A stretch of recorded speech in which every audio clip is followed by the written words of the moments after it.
Es posible que haya gente que no comparta su pensamiento, pero nuestro compromiso es que usted pueda expresar su opinión. En la esquina del parque con Fernando Fait. A partir de este momento podrá plantear sus inquietudes, conversar con los invitados y dar su opinión.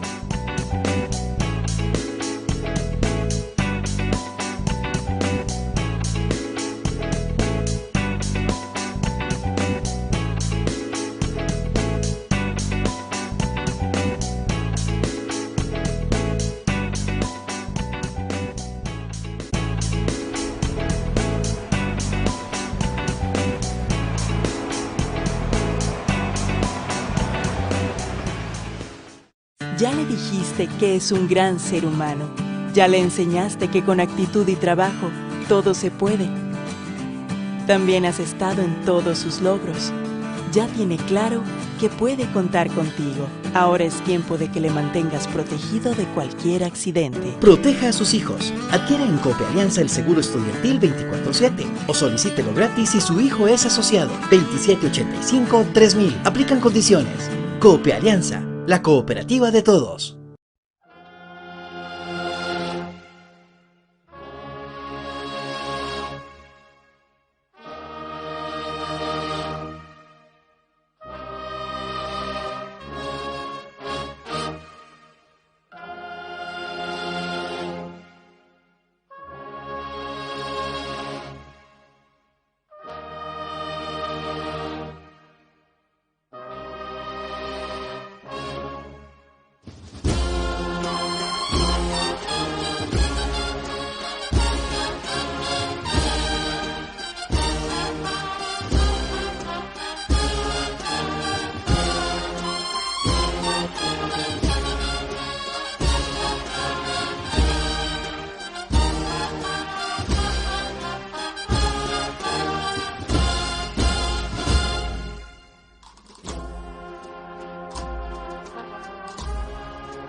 Buenas, mi nombre es Floridez Baltodano Mayorga, soy guía acá en el Parque Marino del Pacífico. El Parque Marino del Pacífico ha recibido a un aproximado de 600 personas y estamos preparados para recibir más. Esto porque contamos con los lineamientos del Ministerio de Salud, puntos de desinfección en diferentes partes del parque y además de que los incitamos a que sigan el protocolo de lavado de manos y estornudo y tos. Esto lo hacemos porque en el puerto no nos preocupamos, nos ocupamos para que regresen pronto. ¡Jala al puerto!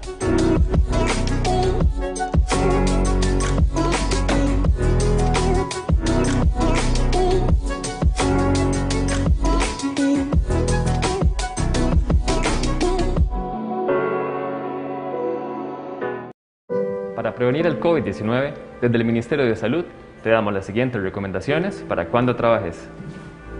Limpia las superficies de contacto con una solución de alcohol. Abrí todas las ventanas. Es preferible la ventilación natural. Usa con frecuencia una solución de alcohol para desinfectar tus manos. Establece turnos para asistir al comedor. Evita aglomeraciones y procura no sentarte frente a otras personas.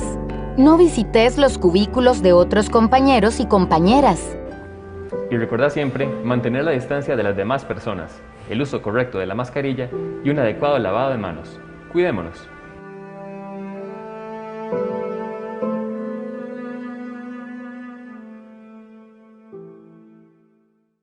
¿Es el déficit fiscal culpa de los empleados públicos? No, las causas del déficit fiscal son el fraude y la corrupción. Los trabajadores públicos son los que más ganan. No, docentes, conserjes, policías, enfermeras y otros puestos tienen salarios que apenas dan para pasar la quincena. Solo el sector privado produce riqueza. No, en los últimos meses se ha demostrado que nuestra principal riqueza es la salud pública. Si vamos a hablar de empleo público, hagámoslo con claridad y transparencia.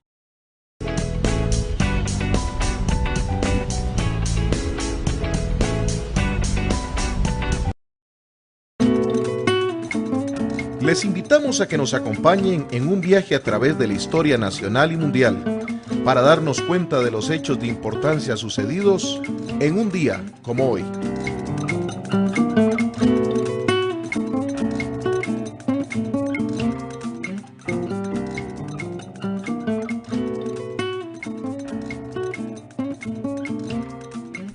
En la esquina del parque, en un día como hoy, 27 de marzo, 1350, ante los muros de Gibraltar, España, ciudad que está asediando, muere enfermo de peste negra Alfonso X, rey de Castilla, con grandes dotes de gobierno. Durante su reinado se produjo un fortalecimiento jurídico de la figura del rey frente a la nobleza, incrementando la autoridad regia. Fue un gran estratega militar y tras la batalla del Salado en 1340 ocupó el estrecho de Gibraltar y también conquistó la ciudad de Algeciras en 1344.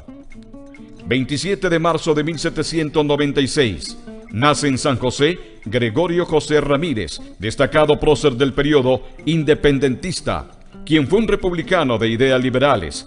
Jefeó las tropas josefinas y alajuelenses en la Guerra de Ochomogo, 5 de abril de 1823. 27 de marzo de 1856. Campaña nacional. El gobierno de Costa Rica recibe oficialmente al general Don Pedro de Alcántara Herrán, acreditado por el gobierno de Nueva Granada, Colombia, como enviado extraordinario y ministro plenipotenciario para ofrecer apoyo y simpatía a Costa Rica y por su medio a Centroamérica en la campaña contra los filibusteros. 27 de marzo de 1886.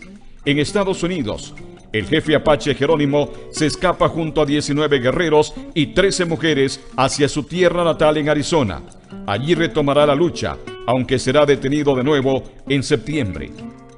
27 de marzo de 1958, en la Unión Soviética, Nikita Khrushchev sustituye a Nikolai Bulganin como premier soviético, convirtiéndose en el líder absoluto del Partido Comunista y del Estado. Siendo presidente, Khrushchev denunciará el sistema totalitario de Stalin y su culto a la imagen. Pero esta atmósfera de libertad y crítica interna solo traerá movimientos y manifestaciones antisoviéticas en los países satélites de Hungría y Polonia. Durante la crisis de los misiles de Cuba y mediante un diálogo razonable y cuidado, evitará junto con Kennedy lo que podría haber sido Tercera Guerra Mundial y Primera Termonuclear. Khrushchev dimitirá inopinadamente en 1964 por la presión a la que le someterá el Partido Comunista, crítico con sus políticas económica y extranjera. 27 de marzo de 1968, el cosmonauta ruso y primer hombre en orbitar la Tierra el 12 de abril de 1961, Yuri Gagarin, muere al estrellarse el caza a reacción Mi-15 que pilota. Y en un día como hoy, 27 de marzo de 1977, dos aviones, un Boeing 747 de Pan Am y otro 747 de KLM, chocan en la pista del aeropuerto de Los Rodeos, en las Islas Canarias, España, muriendo 582 personas.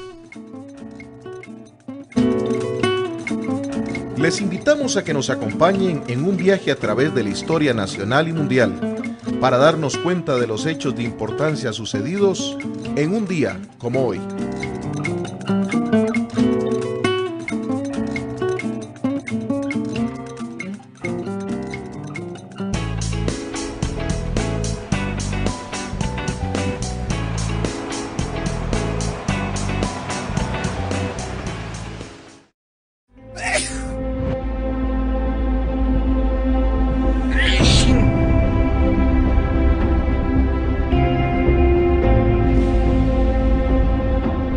Los virus y las bacterias pueden estar en muchos lugares, hasta donde vos menos te lo esperás. Por eso, cuidémonos juntos. La solución está en tus manos.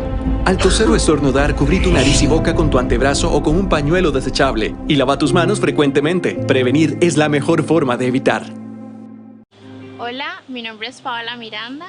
Yo nací en San José, soy cédula 1.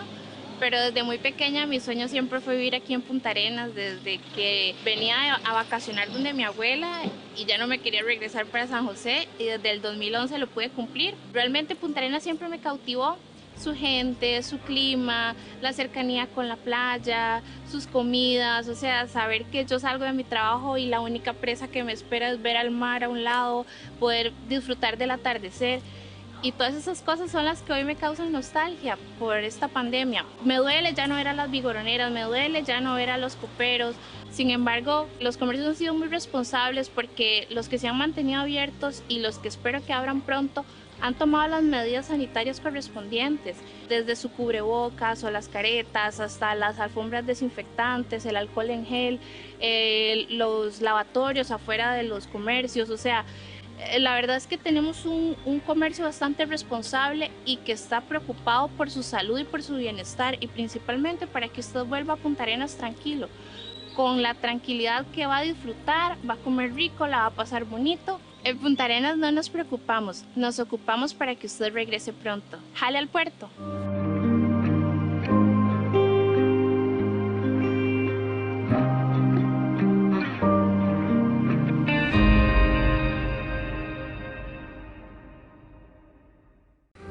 Para protegerte de la COVID-19, desde el Ministerio de Salud, te recomendamos los siguientes cuidados cuando vayas al cine o al teatro. Preferí la compra de entradas por internet o por teléfono. Cuando te quites la mascarilla para comer, guárdala en una bolsa limpia. Usa una solución de alcohol para desinfección de manos. Y recuerda siempre mantener la distancia de las demás personas, usar correctamente la mascarilla y un lavado de manos constante. Cuidémonos.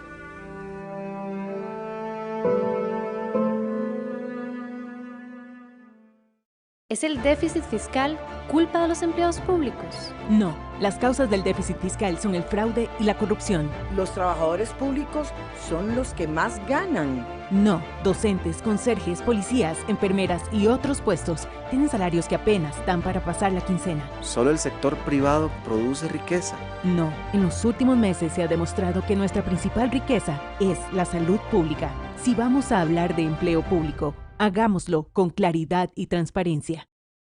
Ya le dijiste que es un gran ser humano. Ya le enseñaste que con actitud y trabajo todo se puede. También has estado en todos sus logros.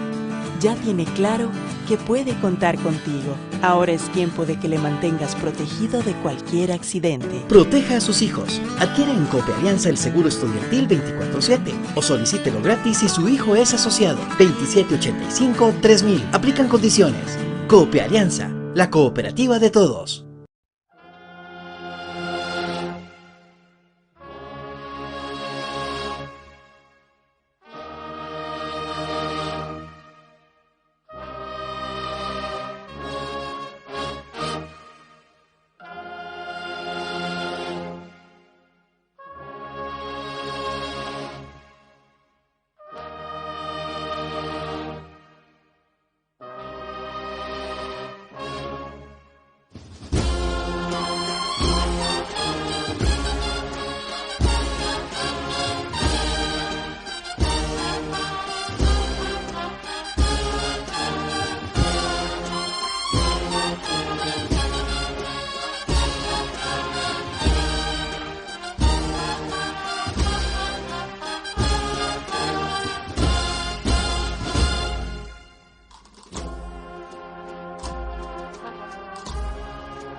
Después de meses de pandemia de coronavirus.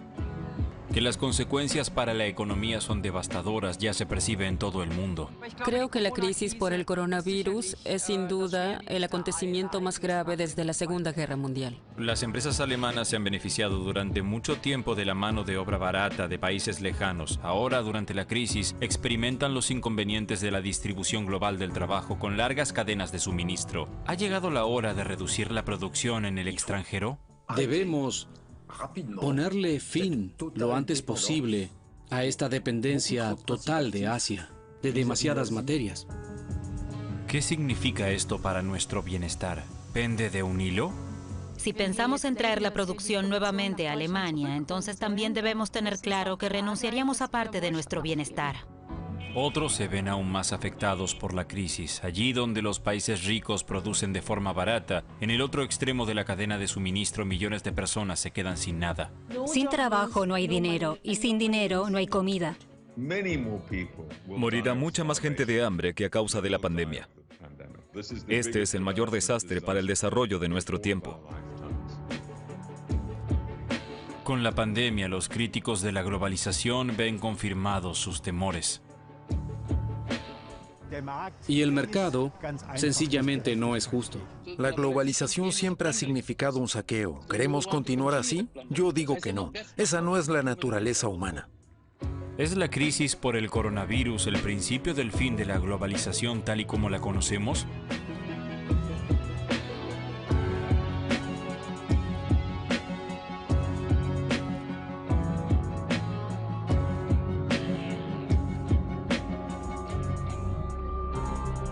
Puerto de Hamburgo, centro de tránsito de gran parte de las mercancías que exporta e importa Alemania. Prácticamente ningún otro país del mundo depende tanto del flujo ininterrumpido de mercancías y está tan interconectado como Alemania. Nuestra prosperidad depende del comercio y del funcionamiento de las cadenas de suministro internacionales.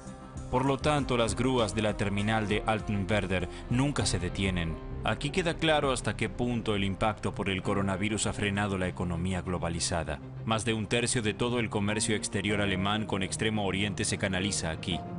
Anuela Titzrath, jefa del operador portuario HHLA, pudo calibrar la pandemia en términos de volumen de contenedores, justo al principio cuando el virus paralizó China en primavera. La crisis llegó aquí y muy fuerte.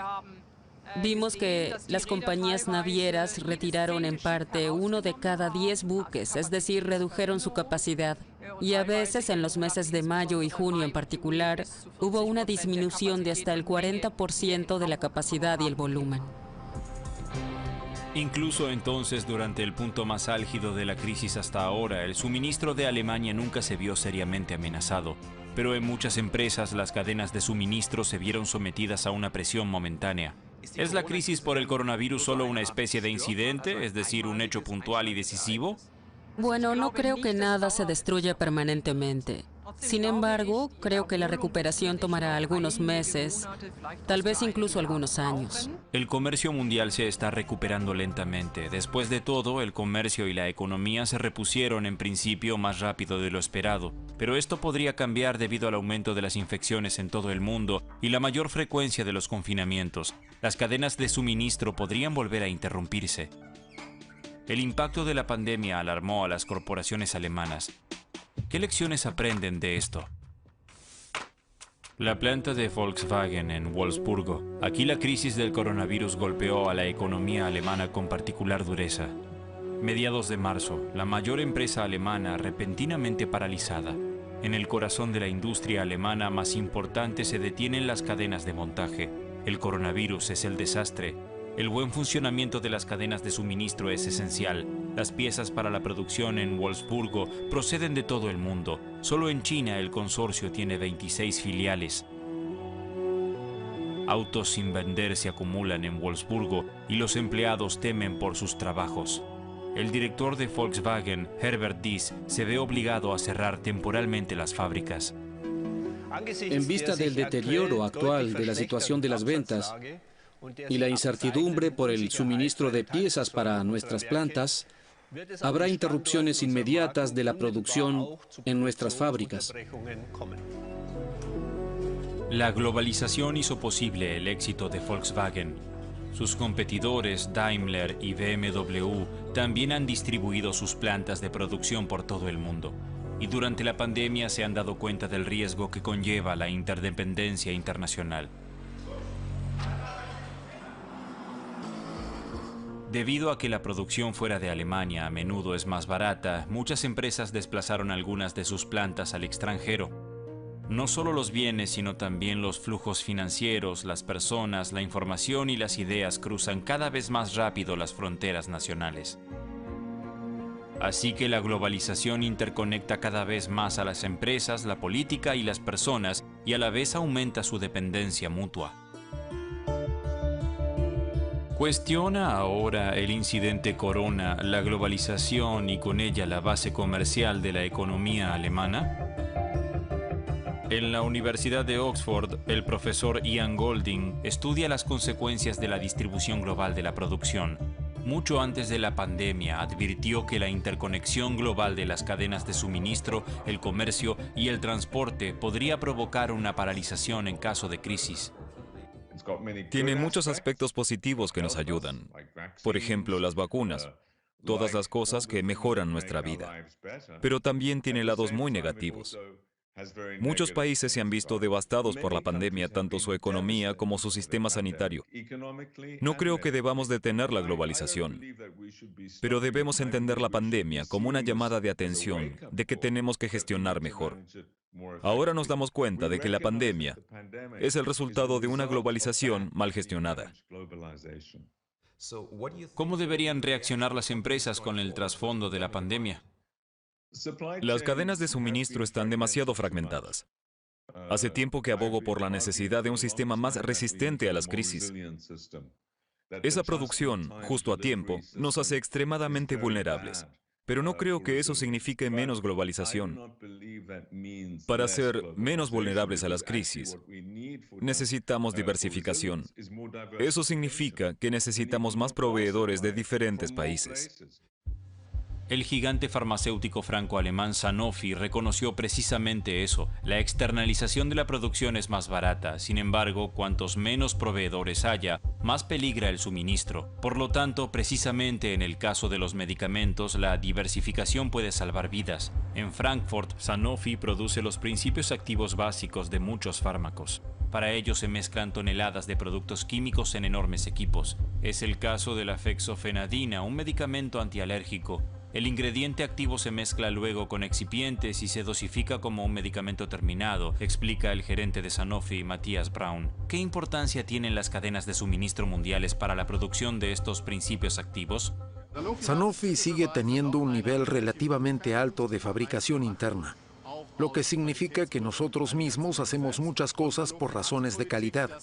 Y Sanofi tiene la política de que para cada producto que se compra, debe haber al menos 2 proveedores ubicados en diferentes puntos geográficos, de modo que podamos asegurar que no dependemos de un país o un proveedor.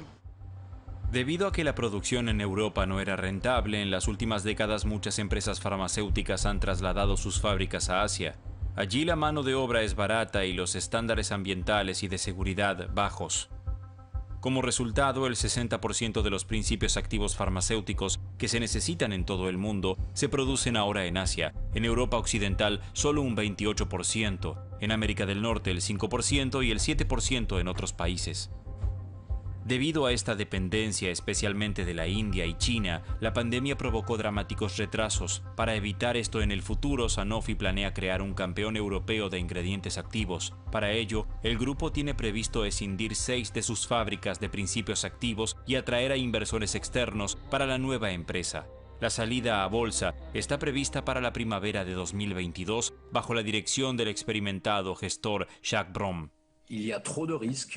Es demasiado arriesgado trasladar el 100% de la producción a Asia. Es demasiado arriesgado para muchos medicamentos esenciales, los llamados medicamentos salvavidas. Esta crisis muestra muy claramente los límites de nuestro sistema actual. ¿Cree que Europa realmente puede recuperar su independencia en este ámbito? No debemos ser ingenuos. No volveremos a traer a Europa el 100% de todos los principios activos, pero debemos acabar lo antes posible con esta dependencia total hacia Asia respecto a demasiados ingredientes activos. ¿Por qué debería invertir alguien en este proyecto? Mire, en los próximos meses demostraremos que la empresa que estamos creando es rentable. Pero ante la experiencia de esta pandemia, Le preguntamos a los gobiernos, ¿cómo pueden ayudarnos con las subvenciones? Debemos fortalecer la soberanía de Europa. Europa no puede apostar a una sola carta. A varios fabricantes en diferentes países les parece una buena idea. Sin embargo, si todos los países se ven afectados, como en una pandemia, eso tampoco ayuda mucho. Entonces, ¿qué conclusiones deben sacar las empresas del incidente coronavirus?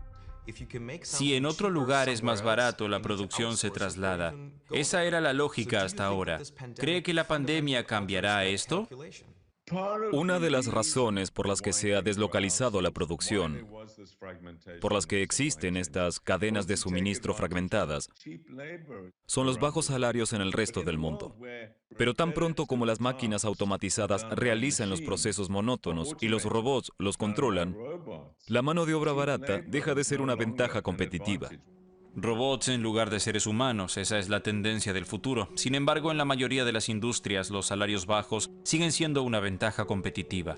Por ejemplo, en la fabricación de máscaras. En tiempos de pandemia todos las necesitan. Sin embargo, las máscaras de tela decorativas no ayudan a los médicos y enfermeras. Para su propia protección y la de los pacientes, necesitan máscaras de vellón de alta calidad. La interrupción del suministro al comienzo de la pandemia fue fatal. La producción de máscaras se había trasladado al lejano oriente debido a los bajos salarios.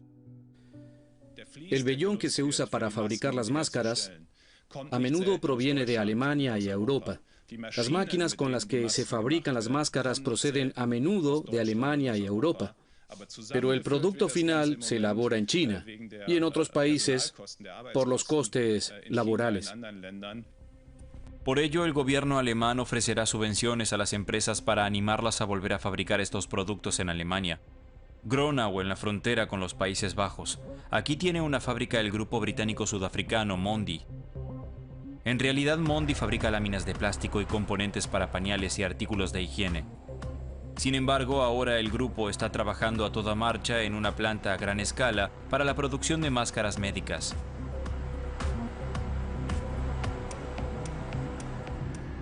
El director de la planta de Mondi, Jürgen Schneider, nos guía a través del pabellón de la fábrica vacía en la que se instalaría la planta. Pronto, cuando todo esté listo, saldrá de la línea lo que se llama vellón de Meltblown. Está hecho completamente de plástico. A alta presión se atomiza en microfibras más delgadas que un cabello humano. El tejido puede filtrar incluso bacterias y virus del aire que respiramos. Las máscaras se fabricarían a partir de este material de alta tecnología, 300 millones de piezas al año. Los primeros prototipos ya están listos, todo de un solo origen, fabricado en Alemania. ¿Cómo lograrán que la producción vuelva a ser rentable a largo plazo aquí en Alemania cuando actualmente es mucho más barata en China? Bueno, lo esencial es establecer una producción completamente integrada, lo que significa que nosotros mismos produciremos el vellón. Entonces también produciremos la máscara a toda velocidad y estaremos en condiciones de hacer aproximadamente 1 millón de máscaras al día en una de nuestras máquinas. Aumentaremos la eficacia y la producción será más rentable. Pero las subvenciones fueron sin duda una razón para que Mondi tomara esta decisión, ¿no es así?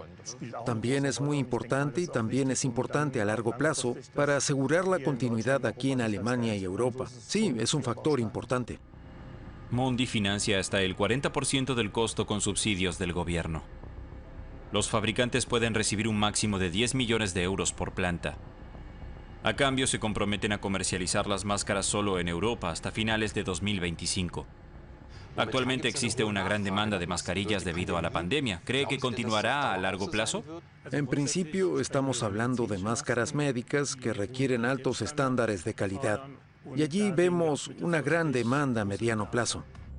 Por lo tanto, las empresas alemanas responden a la pandemia, se preparan para futuras crisis mediante un mejor almacenamiento, diversificación, cadenas de suministro más cortas, y algunas empresas traen partes de su producción a Alemania. Esto parece tener sentido para productos sensibles como los ingredientes farmacéuticos activos y las máscaras, pero es cuestionable que estas producciones permanezcan en Alemania a largo plazo. E intervenir en la cadena de suministro le saldrá caro al contribuyente. Esto se debe a que a través de las subvenciones el Estado impulsa la producción cara en Alemania en lugar de la producción barata en el lejano oriente. ¿Es posible revertir la globalización de esta manera? Esto les preocupa a muchos. Las críticas a la producción global y sus consecuencias ya existían antes de la crisis del coronavirus. El movimiento Fridays for Future lleva mucho tiempo manifestándose en contra de nuestra forma de vida y producción poco sostenibles a nivel internacional. Las protestas por el clima son también una crítica a la globalización. Por eso las manifestaciones no solo atraen a ambientalistas. El incidente del coronavirus fortalece a quienes ya antes criticaban la globalización. La red ATTAC lleva años protestando contra los excesos de los mercados globales. El activista y experto en comercio Roland Suss ve la crisis del coronavirus como una oportunidad de cambio. Bueno, creo que mucha gente durante la pandemia comenzó a pensar más y se ha vuelto más consciente de cómo está conectado todo. Creo que ahora hay una conciencia que se orienta más bien a la idea, de acuerdo, pero no podemos dejarlo en manos de los mercados, porque los mercados no están en condiciones de reaccionar de manera adecuada. Solo los países ricos pueden apoyar a sus empresas y a su población en la crisis. La pandemia muestra a todos cuán vulnerable es la economía mundial en su conjunto y con ella las personas debido a la globalización. Entonces, ¿estamos experimentando ahora algo parecido al fin de la globalización? Tenemos que aprender las lecciones de esto. ¿Qué significa que estas cadenas de suministro no funcionen? Sencillamente hay un defecto de diseño. Creo que en ciertas áreas tenemos un exceso de globalización. Tenemos que ver qué es en realidad importante para que también se comercialice entre países. No estamos diciendo que no debería haber más comercio mundial, pero en gran medida es sencillamente un sinsentido. Ahora, alrededor del 60% de todos los alemanes ven la globalización como un riesgo. Solo el 40% la sigue viendo como una oportunidad. Hace apenas 3 años era lo contrario. Reducir el comercio mundial y la distribución internacional del trabajo. ¿Es eso posible? En el Instituto IFO de Múnich, la experta en comercio minorista Lisandra Flach y su equipo investigan las consecuencias y riesgos de la globalización. Advierte que Alemania se está aislando demasiado del exterior a raíz de la crisis del coronavirus. No debemos olvidar que Alemania se beneficia enormemente de la globalización. Y si pensamos ahora en traer la producción nuevamente a Alemania, entonces también debemos tener claro que renunciaríamos a algo de nuestro bienestar, y no poco. Seríamos más pobres. Estamos demostrando que, en un mundo desglobalizado, veríamos una caída en los ingresos reales de casi el 20%. Eso es mucho. ¿Más seguridad de suministro o menos costos? Esa es la cuestión. ¿Qué consecuencias tendría para Alemania una retirada de la globalización? La regionalización de la cadena de suministro no es una solución para la crisis actual, sino más bien una diversificación de la cadena de suministro en términos de proveedores. En otras palabras, las empresas adquirirán los productos de varios proveedores en diferentes regiones para minimizar el riesgo de fallos en el suministro. Pero si como empresa tengo varios proveedores, tengo mayores costos. Claro. La conclusión es que los productos se encarecen. Las empresas tienen que sopesar entre la falta de suministros, es decir, el riesgo de falta de suministros, y la minimización de costos. Las cadenas de suministro muy largas se han convertido en un riesgo durante la pandemia, pero cortarlas no es la solución, porque la globalización es un motor de crecimiento. Si se frena, significa menos prosperidad, en Alemania y en el resto del mundo. Donde mejor se ve lo que significa la globalización es en la industria textil. Como bajo una lupa podemos observar las ventajas y también los inconvenientes de la producción global. La industria tiene ventas por 2,5 billones de dólares a nivel mundial, con producción en masa y precios bajos. Una exposición en Berlín muestra cómo funciona el negocio. Más que cualquier otra, la industria de la moda prospera gracias a la distribución internacional del trabajo. Las prendas que se venden en Alemania han sido producidas por costureras de Asia. Gracias a los bajos salarios, las marcas de moda lanzan montañas de ropa barata que se comercializa a bajos precios. La ropa nunca fue tan barata, guerras de precios y constantemente nuevas colecciones. El resultado, los alemanes no usan la ropa que compran, gran parte de ella la tiran. Antes de que un jean llegue a las tiendas alemanas, ha viajado por medio mundo. El algodón proviene de Uzbekistán, las telas se producen en la India, se tiñen en China y se cosen en Bangladesh. Cuando la pandemia llegó a Alemania, las grandes cadenas tuvieron que cerrar durante semanas. Aún no se han recuperado del impacto.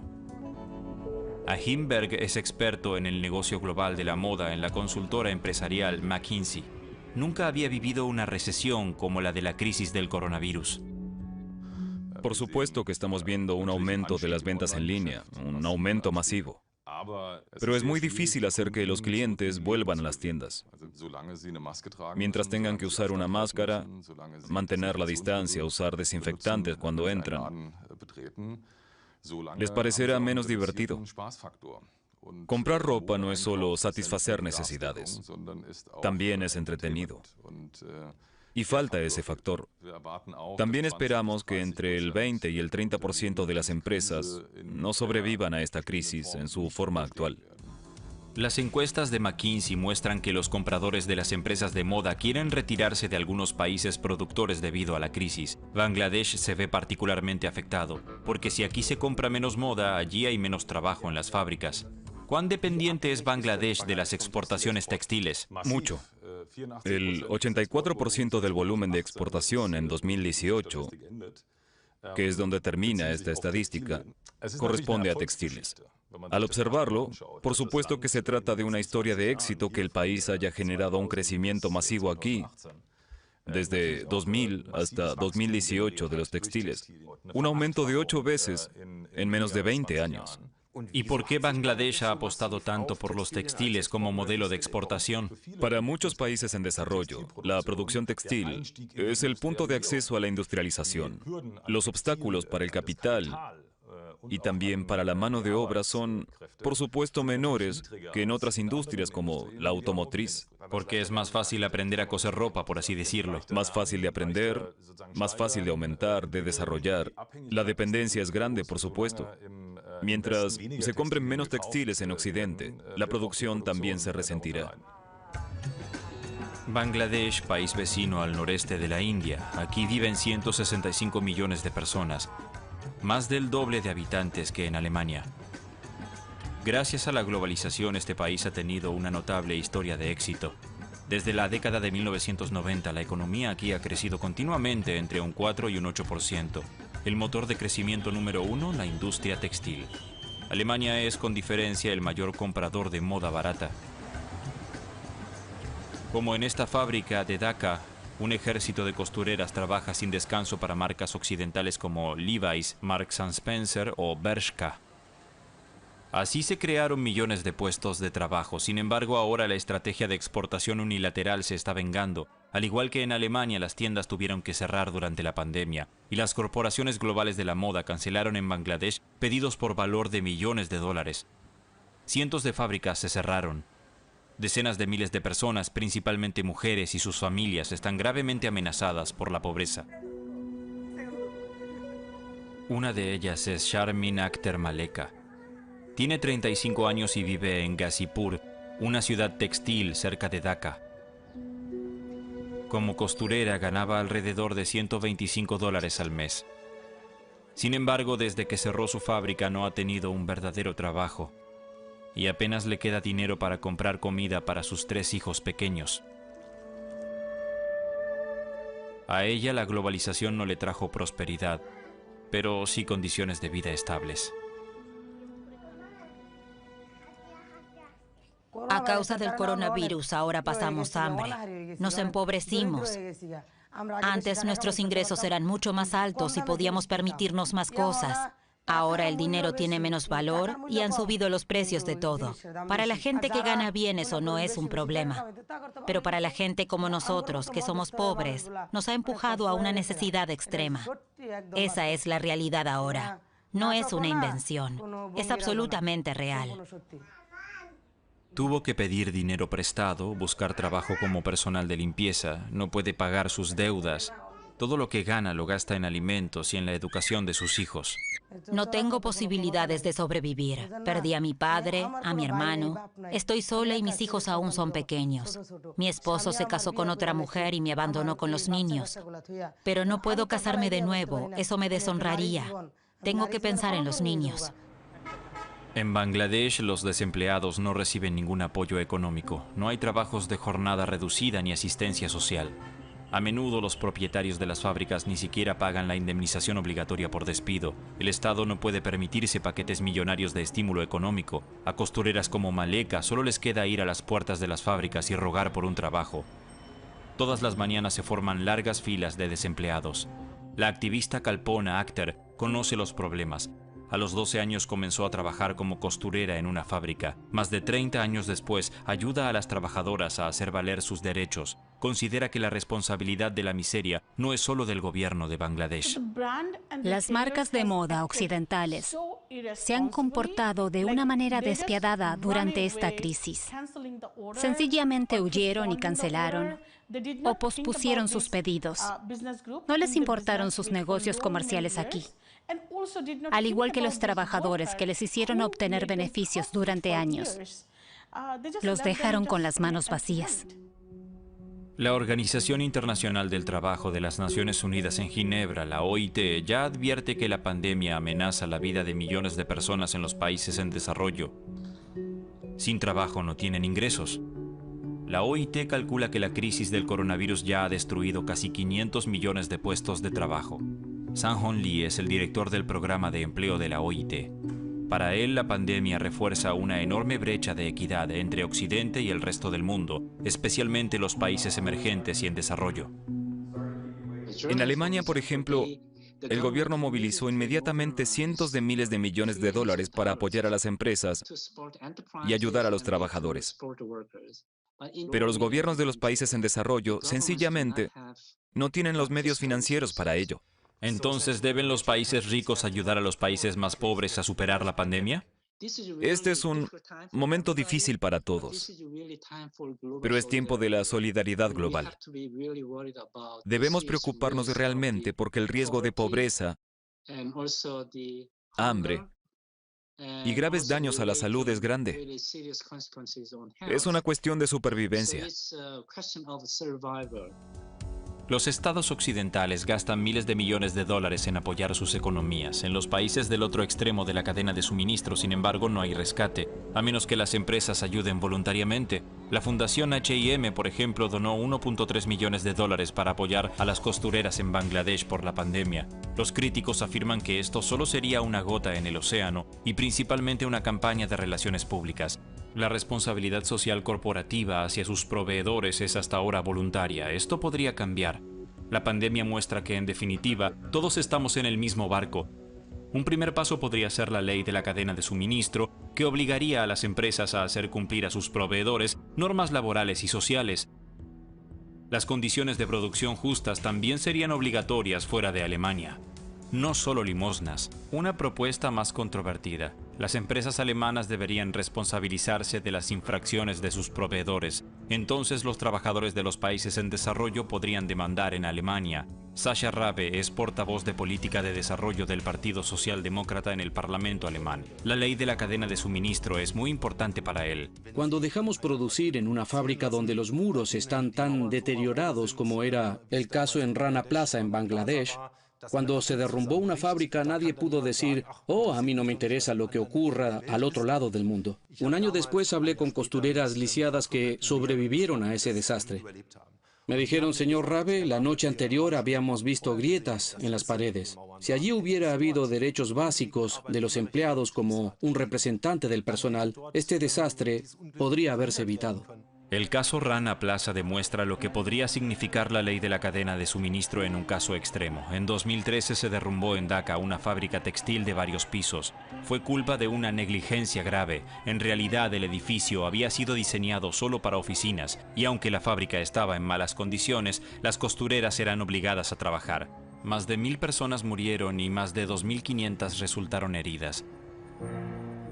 Las marcas...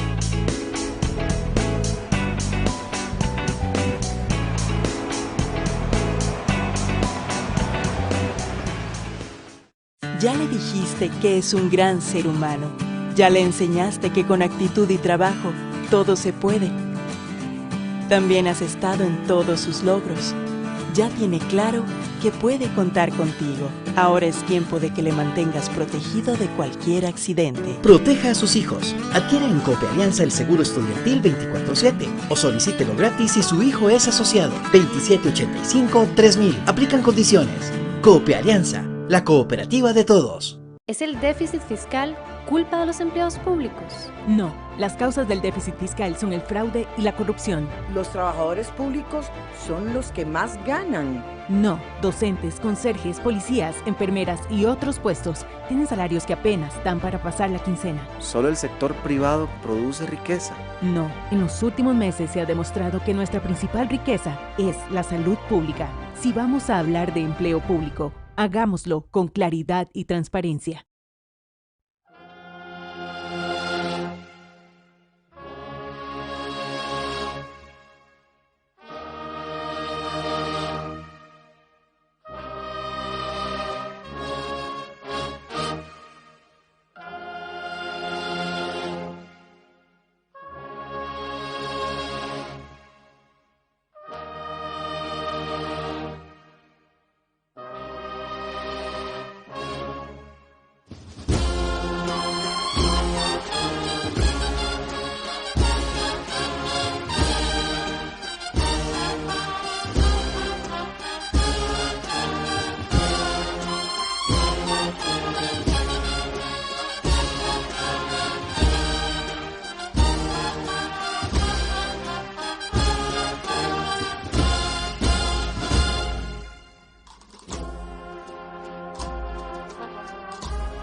Buenas, mi nombre es Floride Baltodano Mayorga, soy guía acá en el Parque Marino del Pacífico.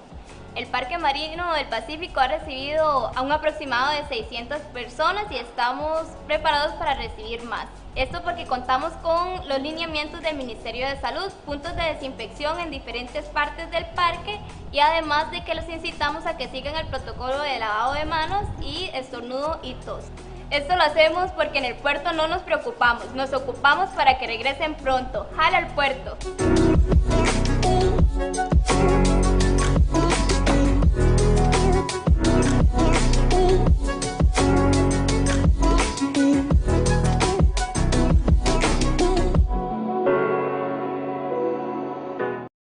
Para prevenir el COVID-19, desde el Ministerio de Salud te damos las siguientes recomendaciones para cuando trabajes.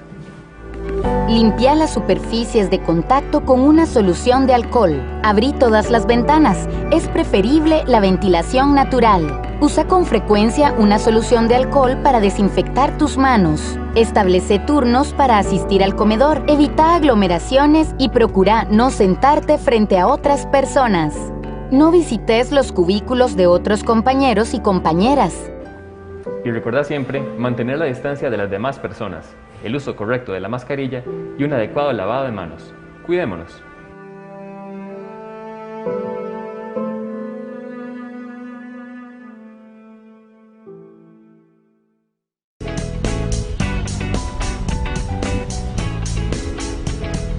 Marcas de moda pagaron una indemnización voluntaria con retraso. ¿Podría la ley de cadena de suministro evitar estas desgracias? ¿Y hasta dónde debería recaer la responsabilidad en una empresa alemana? Solo exigimos que verifique, con un sentido de la proporción y un esfuerzo razonable, si las condiciones de trabajo son las adecuadas. Pero si actúa intencionalmente o con negligencia grave, también debe responder por ello. Entonces, ¿se trata más del efecto disuasorio de una posible demanda que de llevar a las empresas alemanas ante tribunales? Se trata de un aspecto preventivo, de que si las empresas saben que son responsables, que realmente se esfuercen, que creen mecanismos para que algo así no suceda. Al menos muchas corporaciones aseguran querer asumir una mayor responsabilidad global. Algunas empresas importantes también quieren apoyar esta ley. Por ejemplo, Rewe, Kik, Primark, Chivo y Nestlé. Muchos creen que la ley de la cadena de suministro sería un paso en la dirección correcta, pero ¿cambiará fundamentalmente la división global entre ricos y pobres?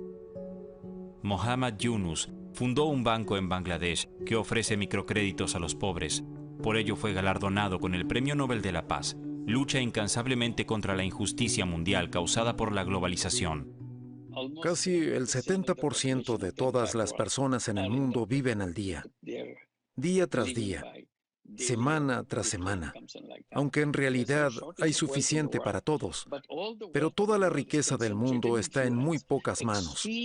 Esta concentración extrema de riqueza que genera nuestro sistema es la razón del sufrimiento. Pero mientras todo el mundo se beneficie de la globalización, no importa la parte del pastel que obtengan, ¿verdad? Tengo otra opinión. Si uno tiene 1 millón y el otro solo 1 centavo, no está bien. ¿Por qué? Si organizamos nuestra economía de esta manera, estamos frente a una bomba de tiempo. Estamos en una fiesta, ganamos dinero, nos divertimos, pero la casa está en llamas. Entonces, ¿es la pandemia un punto de inflexión? La pandemia ha creado una situación en la que podemos reflexionar, porque nuestras actividades normales se han detenido. Ahora tenemos mucho tiempo para pensar. La pandemia ha detenido el tren. Esto nos da una oportunidad. Podemos construir un nuevo tren y nuevas vías y continuar en otra dirección, no en la dirección en la que vamos en este momento. Dirigir el tren en otra dirección. ¿Cómo podría lograrse? ¿Puede hacer una pandemia que la gente cambie su modo de pensar? El incidente coronavirus nos ha mostrado cómo nuestro modo de vida daña el medio ambiente, a otras personas y a nosotros mismos. El medio ambiente dio un breve suspiro de alivio. Durante el primer confinamiento, la contaminación atmosférica disminuyó drásticamente, según muestran las imágenes de satélite de la Agencia Espacial Europea ESA. Sobre China se acumulaba aproximadamente la mitad de óxido de nitrógeno de lo habitual. El smog sobre Los Ángeles desapareció. En la India se pudieron ver los picos del Himalaya en el horizonte. Y en muchas ciudades europeas, las emisiones de óxido de nitrógeno disminuyeron hasta un 50%. Por ejemplo, en Milán, Madrid y París.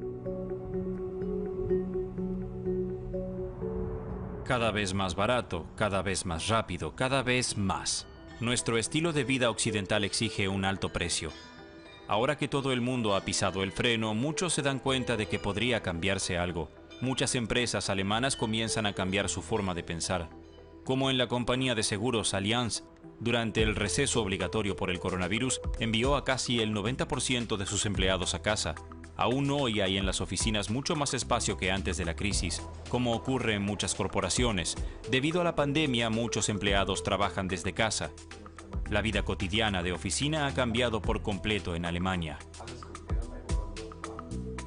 Evidentemente hay mucha menos gente en la oficina. ¿Qué porcentaje de los empleados sigue viniendo? Diría que un promedio del 25%, y el resto trabaja en casa. Y de todos modos funciona. Aún así funciona de maravilla. Hay compañeros que vienen a la oficina al 100% y hay compañeros que trabajan al 100% en casa, además de otras variantes. Creo que lo bueno es poder escogerlo. Aquí nadie quiere volver al viejo mundo de las oficinas. Un efecto secundario práctico para Allianz es, por supuesto, que ahorra dinero. Cierto, y eso no está mal. Se ahorra electricidad. Y, por supuesto, esto también incluye la reducción de viajes de negocios. Queremos viajar un 50% menos y utilizar más la tecnología digital para reunirnos. En cualquier caso, esto también es un ahorro para la empresa. Esto sucede en la mayoría de las compañías importantes de Alemania. Después de la crisis, muchos no quieren regresar a la época anterior al coronavirus, especialmente si con ello ahorran dinero. También hay un gran potencial de ahorro ecológico. Si solo una cuarta parte de la población laboral alemana trabajara un día más desde casa, las emisiones de CO2 de los desplazamientos diarios podrían disminuir en un 5%. Con 2 días más de trabajo desde casa por semana, se eliminaría el 11% de las emisiones. Para la gerente de Allianz, Bettina Dische, este escenario ya es real. Desde la pandemia ha dirigido su departamento esencialmente desde casa. Por la mañana aún tiene tiempo de desayunar con su familia. Cuando su hija se va a la escuela a las 7:30 am, comienza su jornada laboral. Su esposo también trabaja desde casa. Rara vez se toman descansos, pasa de una llamada telefónica a otra, de reunión en reunión. Sus empleados se encuentran en todo el mundo. El idioma laboral es el inglés. Bettina Diche solía viajar constantemente entre Asia y Europa. Se reunía con empleados en Singapur o participaba en la conferencia de seguridad de Múnich. Ahora solo rara vez realiza viajes de negocios. A pesar de todas las ventajas, le tomó un tiempo acostumbrarse a trabajar desde casa. Hubo momentos en los que anhelaba la oficina, como ocurrió probablemente en todas las familias. El estar juntos, la educación en el hogar, mi esposo trabajando, yo trabajando, son momentos estresantes. Mi equipo es global. Siempre tengo a alguien trabajando en alguna parte del mundo. No terminan nunca, por así decirlo, pero depende de cómo lo administras. Sencillamente no dejarse absorber por el trabajo las 24 horas. Bettina Diche ya no necesita un guardarropa de negocios o un escritorio para hacer su trabajo. Y su oficina se ve un poco diferente de lo que solía. Realmente puede llevarse toda una división de seguros desde la mesa de la sala, por así decirlo. La necesidad ha demostrado que podemos hacerlo. Para ser honesta, eso también es algo que me hace reír. El mito de que no se puede trabajar desde casa o de que no es productivo en casa ha caído de la noche a la mañana. No creo que sea algo para todos y creo que tenemos que aceptarlo y también darles a las personas más espacio para decidir por sí mismas. ¿Sirve? ¿Cuándo sirve? ¿Y cómo sirve? Trabajar de otra forma, consumir de otra forma. El coronavirus también ha dejado su huella en la industria textil después de la primera cuarentena. Se realizan más pedidos en línea y las tiendas se quejan de la falta de clientes. Y más de uno nota que necesitan mucha menos ropa, que las prendas se pueden usar más de una temporada. Slow fashion es una tendencia en esa dirección. En la bolsa Clothing Swap puede intercambiarse ropa usada. La canadiense Jenna Stein es la fundadora de la bolsa de intercambio y se alegra cada vez que un artículo usado encuentra un nuevo dueño. Hay que traer al menos 5 prendas y puedes llevarte todo lo que quieras. Mira lo que he encontrado. 2 camisas y 1, 2, 3 pantalones. ¿Cuánto costaría esto en una tienda? ¿Qué piensas? ¿Por qué lo tira la gente?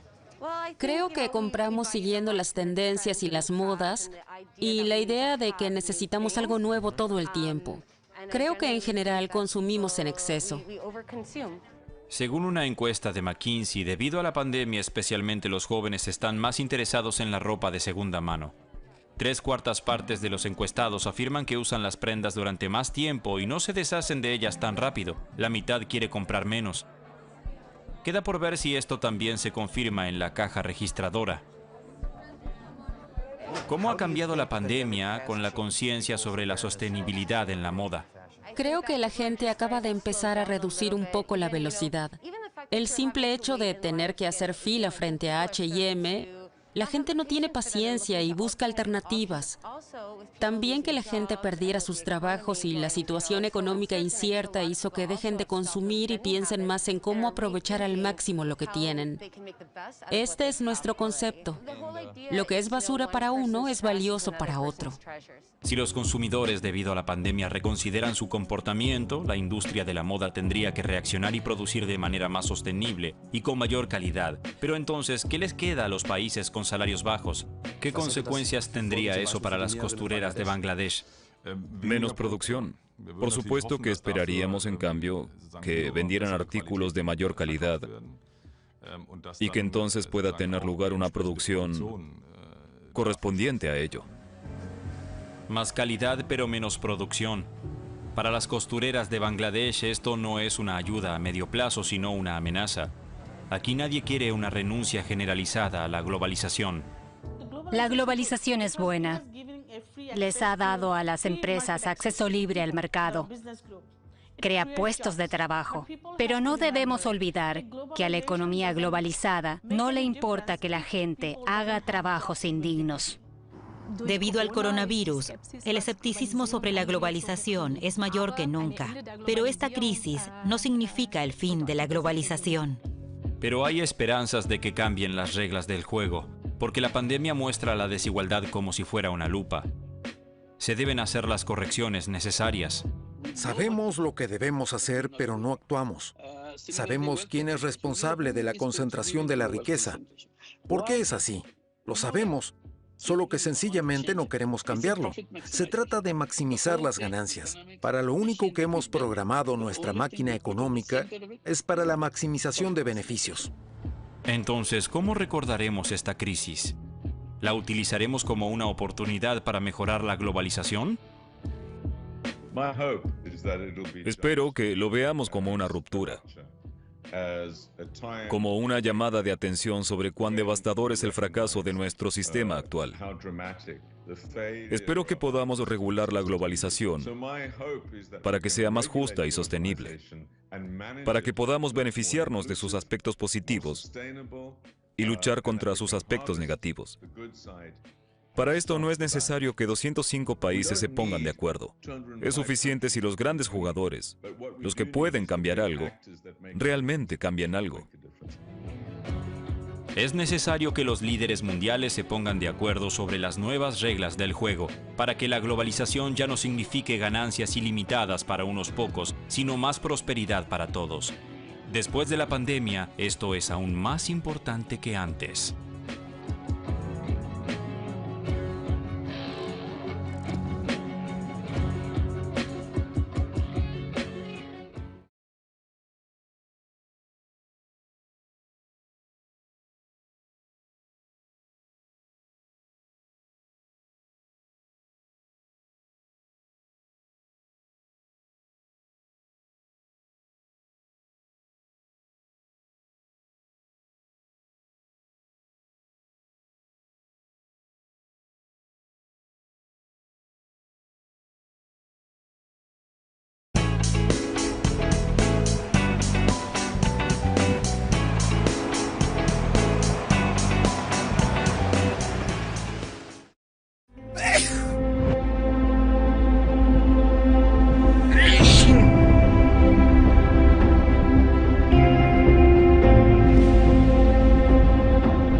Los virus y las bacterias pueden estar en muchos lugares, hasta donde vos menos te lo esperás. Por eso, cuidémonos juntos. La solución está en tus manos.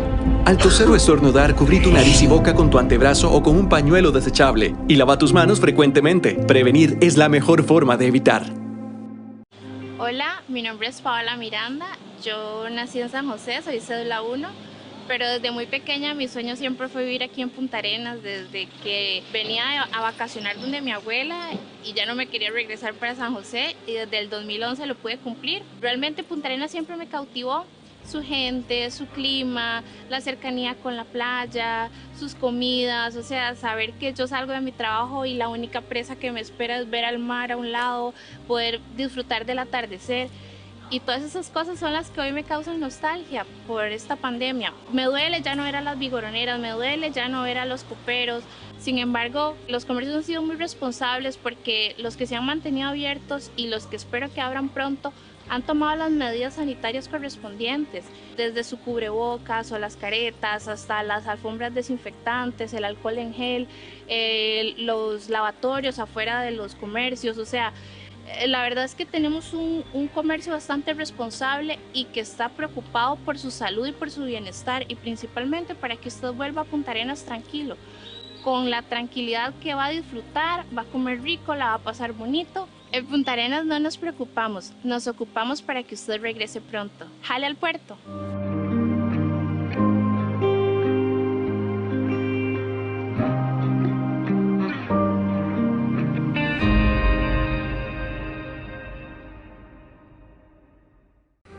Para protegerte de la COVID-19, desde el Ministerio de Salud, te recomendamos los siguientes cuidados cuando vayas al cine o al teatro. Preferí la compra de entradas por internet o por teléfono. Cuando te quites la mascarilla para comer, guárdala en una bolsa limpia. Usa una solución de alcohol para desinfección de manos. Y recordá siempre mantener la distancia de las demás personas, usar correctamente la mascarilla y un lavado de manos constante. Cuidémonos.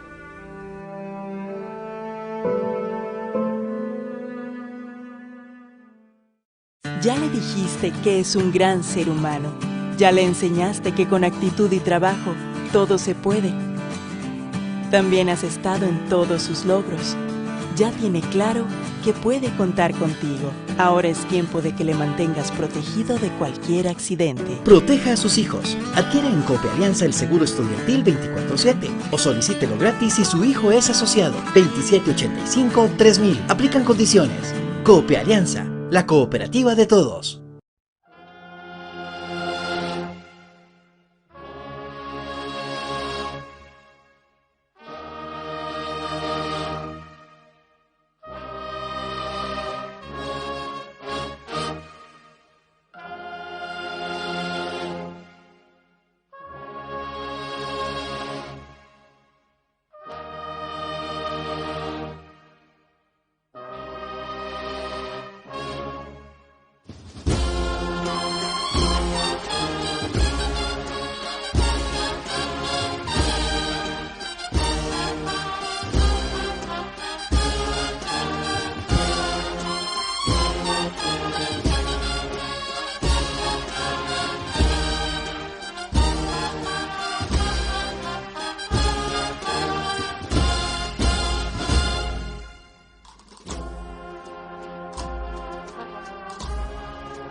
¿Es el déficit fiscal culpa de los empleados públicos? No, las causas del déficit fiscal son el fraude y la corrupción. Los trabajadores públicos son los que más ganan. No, docentes, conserjes, policías, enfermeras y otros puestos tienen salarios que apenas dan para pasar la quincena. Solo el sector privado produce riqueza. No, en los últimos meses se ha demostrado que nuestra principal riqueza es la salud pública.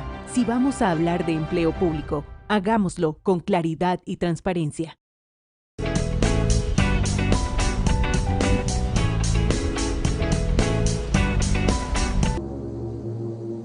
En Francia, casi 2/3 de todas las regiones están afectadas por la restricción de agua. Los granjeros ven cómo sus cultivos se destruyen mientras otros intentan adaptarse al cambio climático.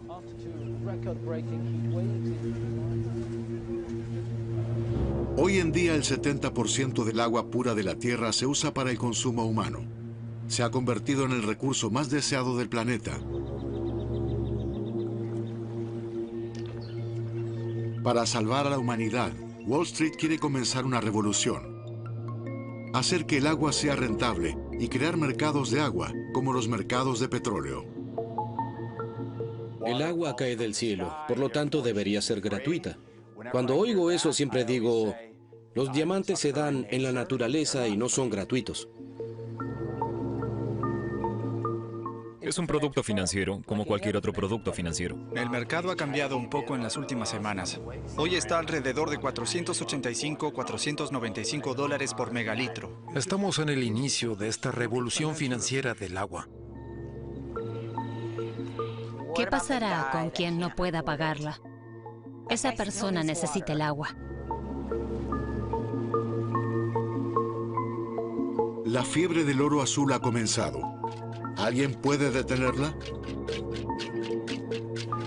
El derecho humano al agua significa que no es caridad, es un tema de justicia. Es la problemática de nuestros tiempos, la crisis de nuestros tiempos. Con el aumento de la presión financiera sobre la movilización humana, la batalla por el agua ya ha comenzado. ¿Quién resultará victorioso? ¿El planeta, la gente o los mercados?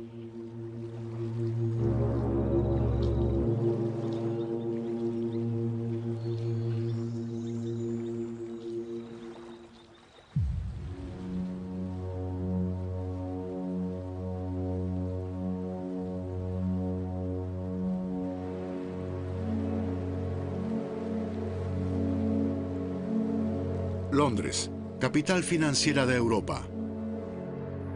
Aquí es donde comenzó la relación entre el agua y las finanzas hace 30 años.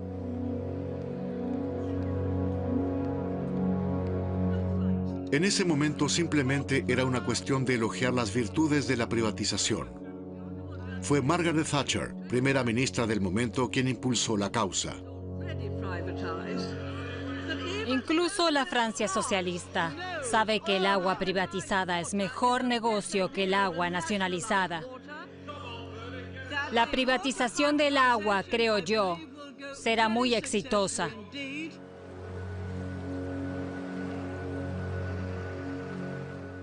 Lo que sucedió fue que todo el sistema físico y la concesión fueron vendidos a las compañías privadas.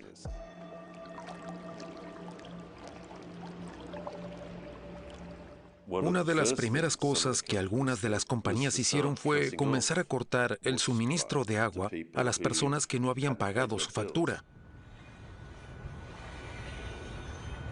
Una compañía, por ejemplo, se lo quitó a 11,000 clientes y no tenían ninguna intención de devolvérselo.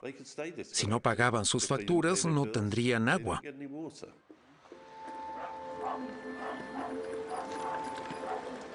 Salí el miércoles, regresé a las 9 y no tenía agua.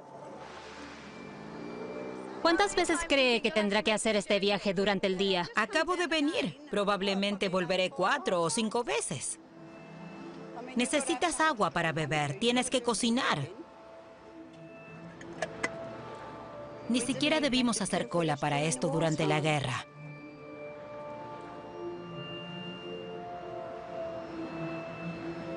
Me dije a mí mismo, es repugnante.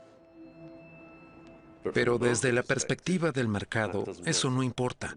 Al mercado no le importa si la gente muere de cólera. En serio, ese no es su trabajo. Su trabajo es hacer dinero y lo han hecho muy bien.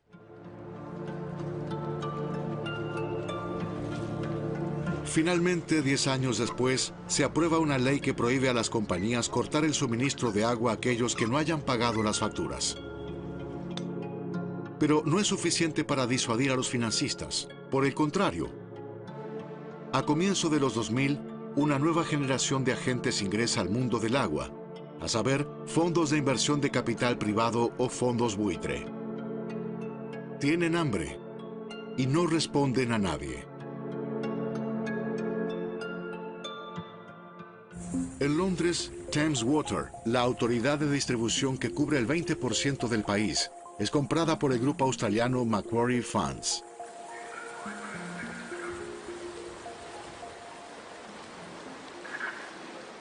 Sabía de Macquarie porque era una institución famosa en Australia, donde se la conocía como, creo que se la llamaba la fábrica de millonarios, porque muchos de los que trabajaban en ella se volvían muy ricos gracias a los bonos que ganaban. Macquarie fue una de las primeras compañías de capital privado en decir, ahí es donde debemos estar. Una de las razones más simples es que hay y habrá un crecimiento poblacional. Y si hay crecimiento poblacional, habrá más consumo de agua.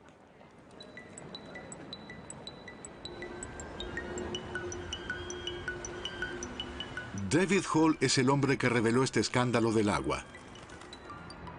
En 2017 publicó un estudio en el cual detalló 30 años de prácticas abusivas.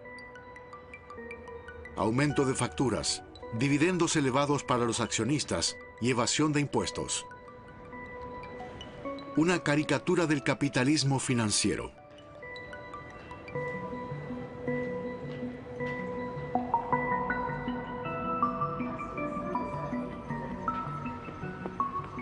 Llegamos a la conclusión de que el capital privado sacaba unos 2.500 millones de libras por año del sistema. La razón principal era que los dividendos que se pagaban a sí mismos eran muy elevados y muy regulares. ¿Estas compañías eran perfectas máquinas de dinero? Aún lo son, aún lo son.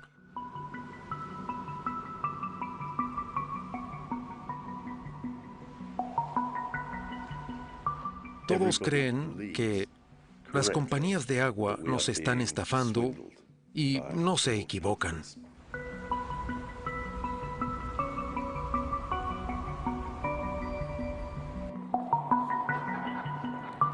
Macquarie Funds, con base en Australia, suministró agua potable a Londres durante 10 años. Su regalo de despedida cuando dejó el mercado, $1.000 millones en deudas. Hoy en día, más del 80% de los británicos dice que quieren regresar a una época en la cual el agua era un recurso público y esencialmente gratuito. Pero este concepto está desapareciendo.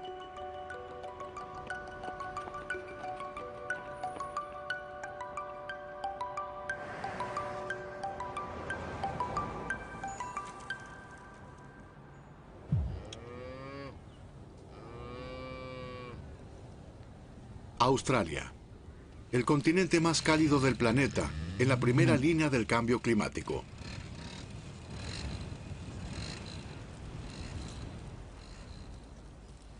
Aquí la sequía es parte de la vida cotidiana. En este seco país, los australianos se acercan más y más al mundo del mañana. Un mundo donde el agua es un recurso escaso y costoso.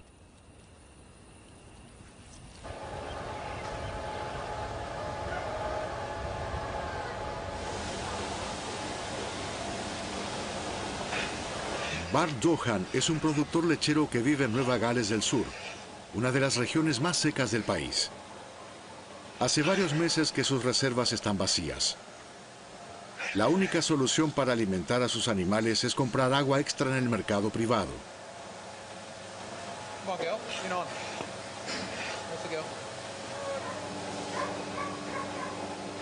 Hoy, 12 meses de agua solo para mis vacas me costaría algo así como $500,000. $500,000. ¿Puede pagarlo? Nos cargaría de mucha presión si lo hiciéramos. Mucha presión.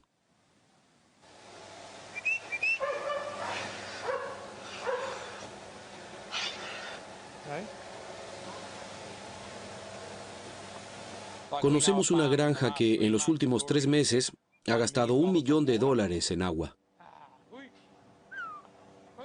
Y mañana podría haber una tormenta y llevárselo todo. Así que gastaron el dinero, pero aún no saben si les servirá o no. Hacemos lo que podemos para mantener a las vacas con vida.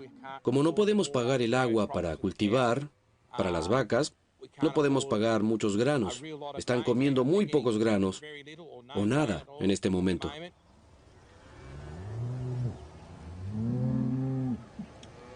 Y están produciendo un 50% menos de lo que deberían en esta época del año. Estamos en modo de supervivencia, intentando sobrevivir, mantener a las vacas vivas e intentamos llegar al final.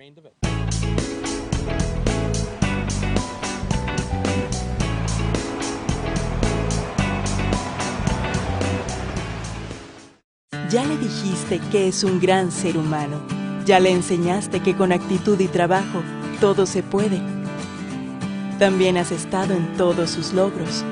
Ya tiene claro que puede contar contigo. Ahora es tiempo de que le mantengas protegido de cualquier accidente. Proteja a sus hijos. Adquiera en Cope Alianza el seguro estudiantil 24/7 o solicítelo gratis si su hijo es asociado. 2785-3000. Aplican condiciones. Cope Alianza, la cooperativa de todos.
Buenas, mi nombre es Floridez Baltodano Mayorga, soy guía acá en el Parque Marino del Pacífico. El Parque Marino del Pacífico ha recibido a un aproximado de 600 personas y estamos preparados para recibir más.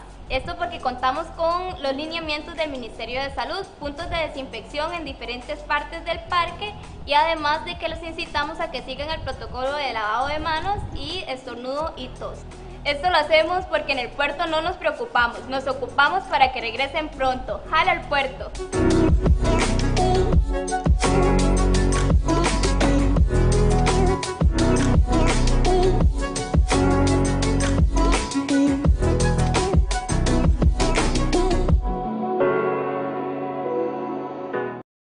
Para prevenir el COVID-19, desde el Ministerio de Salud te damos las siguientes recomendaciones para cuando trabajes. Limpia las superficies de contacto con una solución de alcohol. Abrí todas las ventanas. Es preferible la ventilación natural. Usa con frecuencia una solución de alcohol para desinfectar tus manos. Establece turnos para asistir al comedor. Evita aglomeraciones y procura no sentarte frente a otras personas. No visites los cubículos de otros compañeros y compañeras. Y recuerda siempre mantener la distancia de las demás personas, el uso correcto de la mascarilla y un adecuado lavado de manos. Cuidémonos.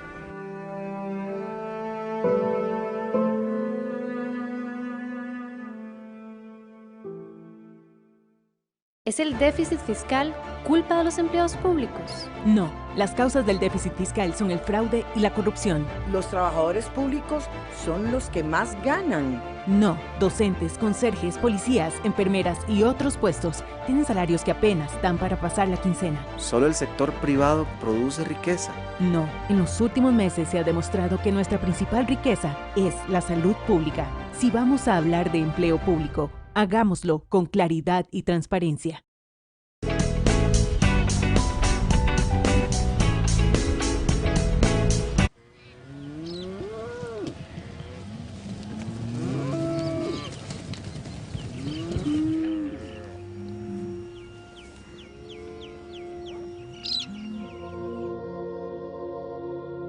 El agua se ha convertido en oro. Se compra y vende con un clic. Gracias a los teléfonos móviles y una aplicación conectada al mercado, disponible las 24 horas del día. El precio cambia diariamente, según la oferta y la demanda.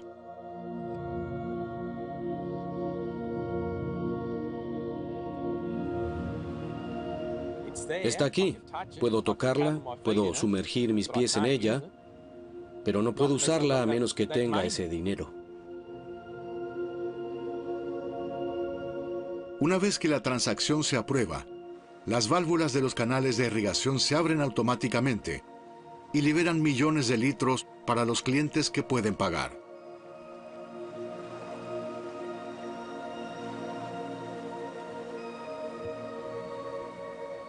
Hay gente que nos quita el agua y que nos quita la vida. Nos quitan la comida de nuestra mesa. Lo hacemos porque, con suerte, el año próximo los ríos estarán repletos y no tendremos que volver a ese mercado abierto a comprar agua. ¿Sucederá? ¿No sucederá? No lo sabemos. Es como jugar a la ruleta rusa.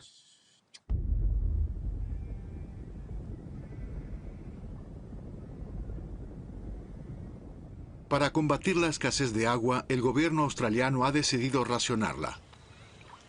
Cada año asigna una porción para los mayores consumidores de este recurso: granjas, industrias y ciudades. Se calcula en base a la actividad, reservas existentes y pronóstico climático.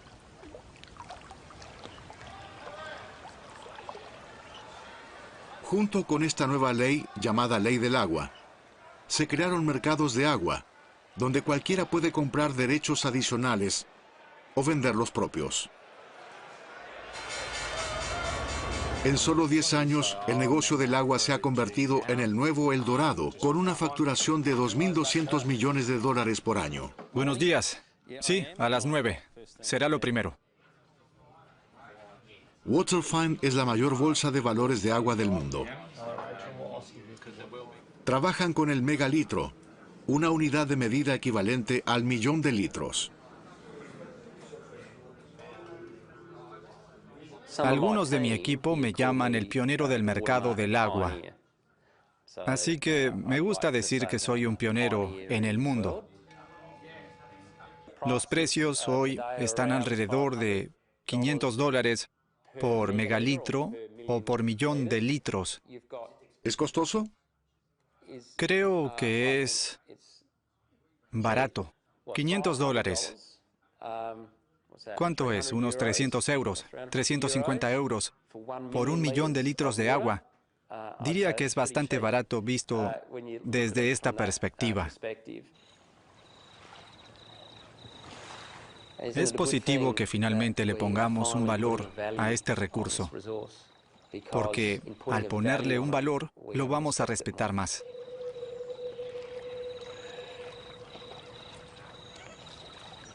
En este nuevo mundo, cada gota cuenta. El agua ya no es un recurso natural, sino una mercancía.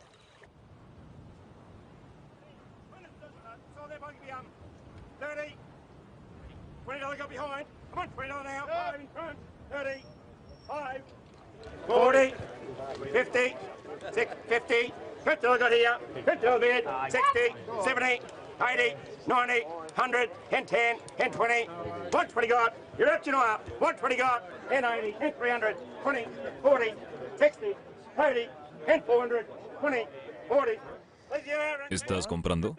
No, por tanto dinero no.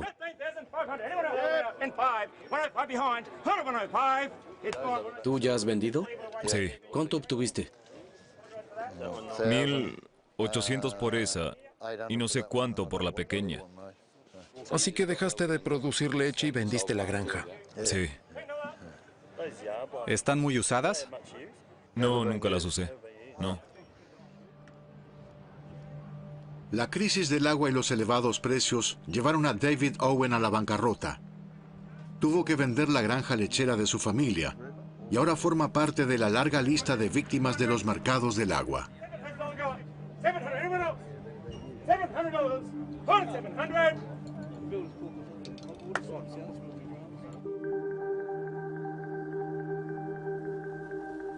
Es el fin de una era.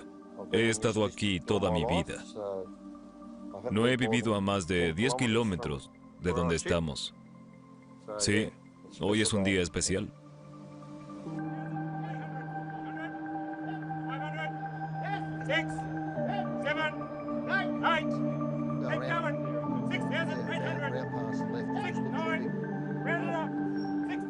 Miras tus movimientos bancarios de los últimos 12 meses y los de hace 4 años y te das cuenta de que gastas más y más en agua.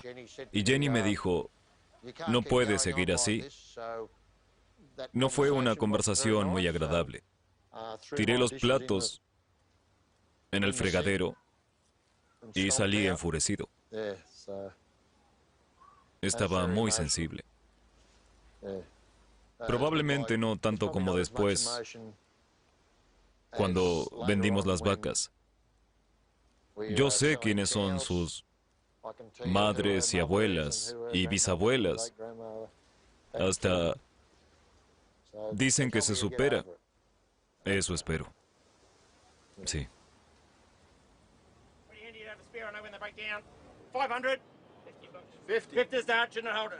Inicialmente la creación de los mercados de agua fue bien recibida por los granjeros. A los grandes agricultores les parecía un modo eficaz de comprar agua, mientras otros pensaban suplementar sus ingresos vendiendo la sobrante. Pero 10 años después, el mercado se volvió despiadado. Hay muchas personas que no entienden el mercado del agua. Yo, por ejemplo, no lo entiendo. A menos que estés atento a él todo el tiempo, no sabes qué está pasando. Y no creo que muchos de nosotros sepamos qué sucede en el mercado del agua. A menos que estés comprando, no quieres mirar el mercado del agua, porque muchas veces te deprime. En especial si estás buscando agua y piensas, bajará, bajará. Pues no, sigue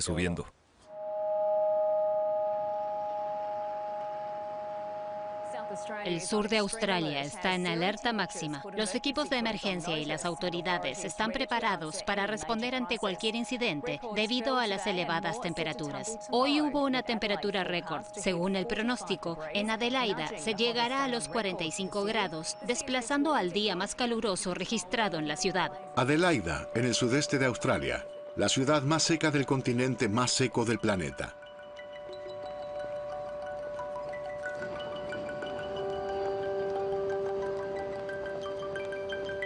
Adelaida es un laboratorio de ideas. Aquí en la universidad se concibió el mercado del agua. En algunos años quizás no haya más agua. Y dijeron, nadie puede tomar más agua. Tendrán que hallar el modo de compartirla. Mike Young es el padre fundador de los mercados de agua australianos. Es un reconocido economista. Estudió en la Universidad de Harvard y fue asesor en la ONU. Este es el hombre que escribe la nueva historia del agua. La escasez de agua ya llegó y forma parte del futuro del mundo. Las predicciones globales son que, para 2050, más de la mitad del planeta vivirá con recursos limitados de agua. Su abundancia será cosa del pasado. Por eso, el agua debe ser gestionada como algo preciado, de modo tal que se impulse la innovación, que se asegure de que se dé a nuestra agua los mejores usos posibles y que nosotros ganemos dinero y nos alimentemos bien. Eso llevó al interés en los mercados del agua e inició una revolución.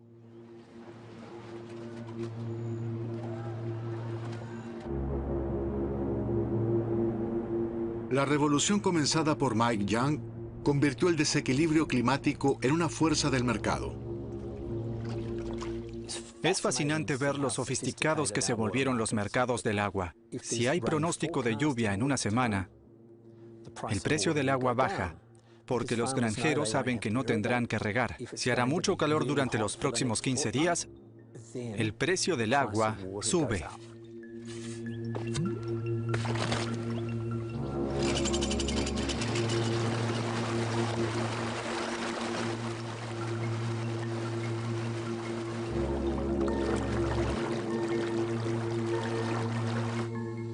Mike Young ha abierto los mercados del agua para todos, granjeros, pequeños ahorristas y sobre todo los inversores profesionales.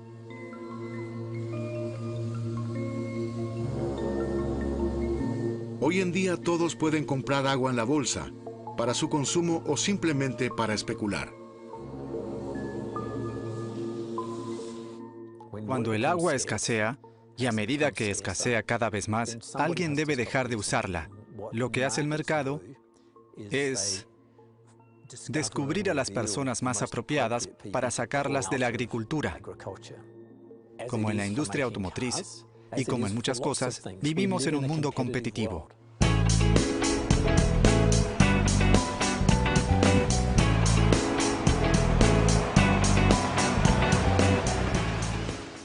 Ya le dijiste que es un gran ser humano.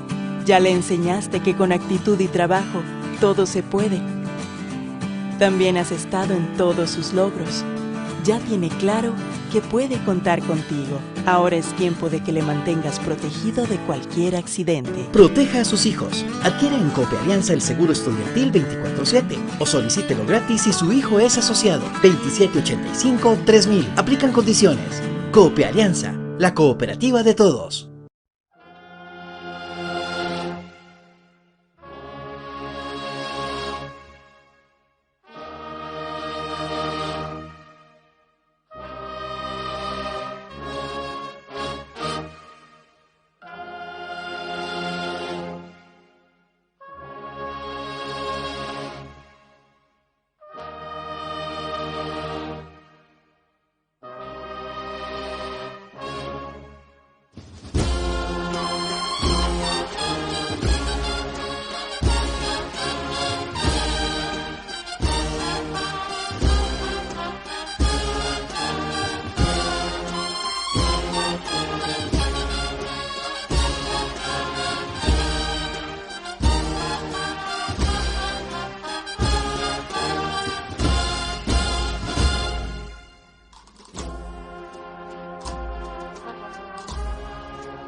Buenas, mi nombre es Floridez Baltodano Mayorga, soy guía acá en el Parque Marino del Pacífico. El Parque Marino del Pacífico ha recibido a un aproximado de 600 personas y estamos preparados para recibir más. Esto porque contamos con los lineamientos del Ministerio de Salud, puntos de desinfección en diferentes partes del parque y además de que los incitamos a que sigan el protocolo de lavado de manos y estornudo y tos.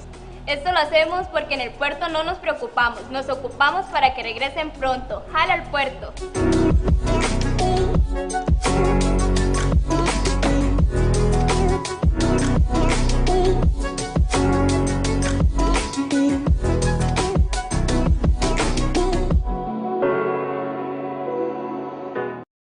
Para prevenir el COVID-19, desde el Ministerio de Salud te damos las siguientes recomendaciones para cuando trabajes.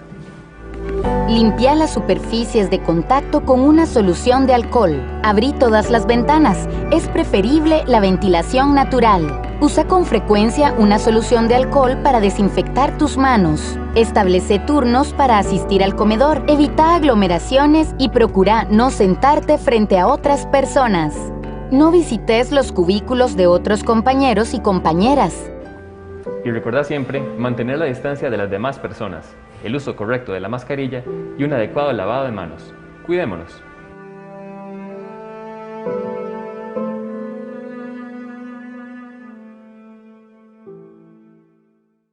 ¿Es el déficit fiscal culpa de los empleados públicos? No, las causas del déficit fiscal son el fraude y la corrupción. Los trabajadores públicos son los que más ganan. No, docentes, conserjes, policías, enfermeras y otros puestos tienen salarios que apenas dan para pasar la quincena. Solo el sector privado produce riqueza. No, en los últimos meses se ha demostrado que nuestra principal riqueza es la salud pública. Si vamos a hablar de empleo público, hagámoslo con claridad y transparencia.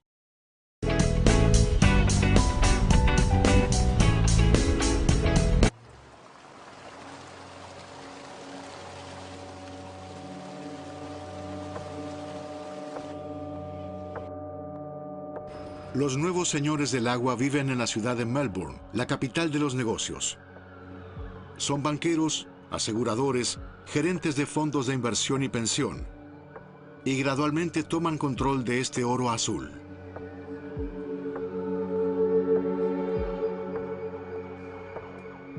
No necesito tener tierras.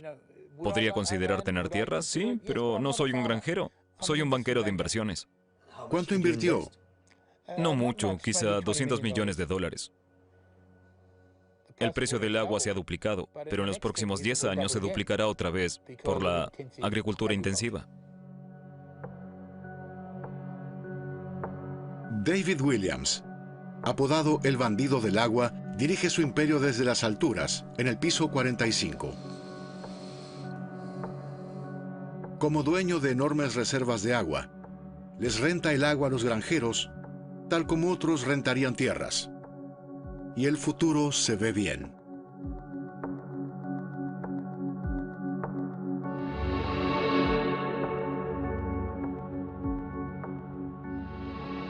Si llegamos a una población de 9.000 millones y los chinos quieren más comida y los indonesios quieren más comida y los indios quieren más comida y pueden pagarla, debemos hallar medios de cultivar esa comida. Eso significa más agua. Y eso te llevará directo a cómo consigues esa agua, cómo le pones precio, cómo la distribuyes y cómo la regulas.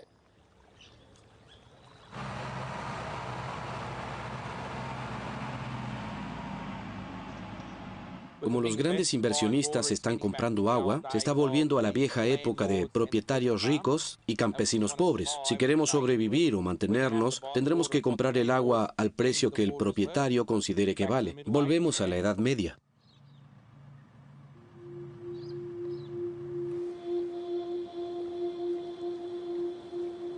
El agua era el último recurso natural que había escapado al mercado. Pero Australia terminó con eso. Llegó el momento de la rentabilidad máxima y la creación de riqueza.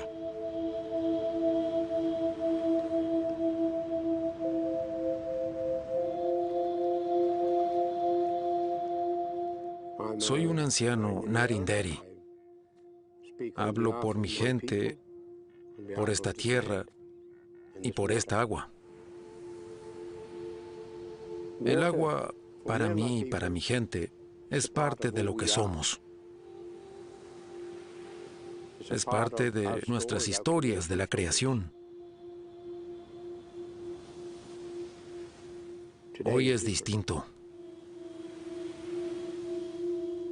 Australia ha implementado los mercados del agua. Sí. ¿Qué le parece eso?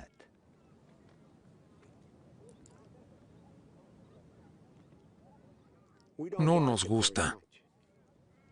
No nos gusta para nada.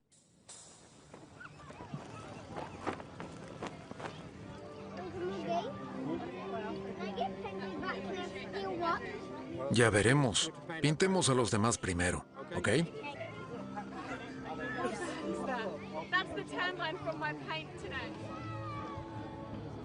Vender, comprar. ¿Qué es? Llenar los diques. Asegurarse de que tienes tu parte.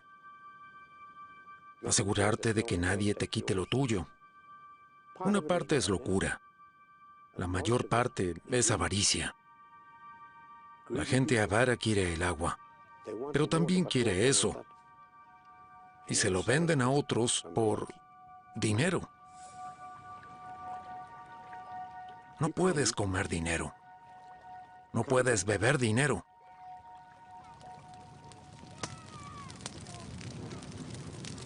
Kangaroo.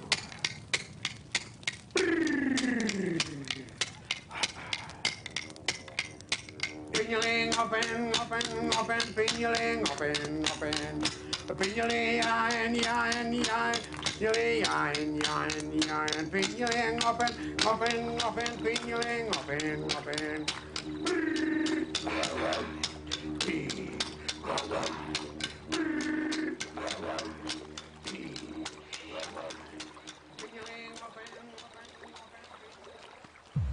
Si creían que hizo calor este fin de semana, esperen a mañana. El quinto día de la ola de calor será muy desagradable y potencialmente peligroso. Hoy hace mucho calor. Llega del oeste, donde han tenido este calor abrasador, y se mueve hacia la costa este, donde podría quedarse durante varios días. Convertir al agua en una mercancía. Ponerla en la bolsa. Apostar por su precio. ¿Y si Wall Street replicara el modelo australiano?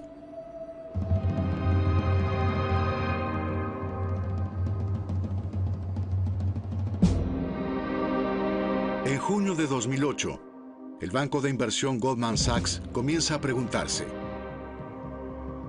¿es el agua el nuevo petróleo? La compañía invita a sus principales clientes a apostar al futuro.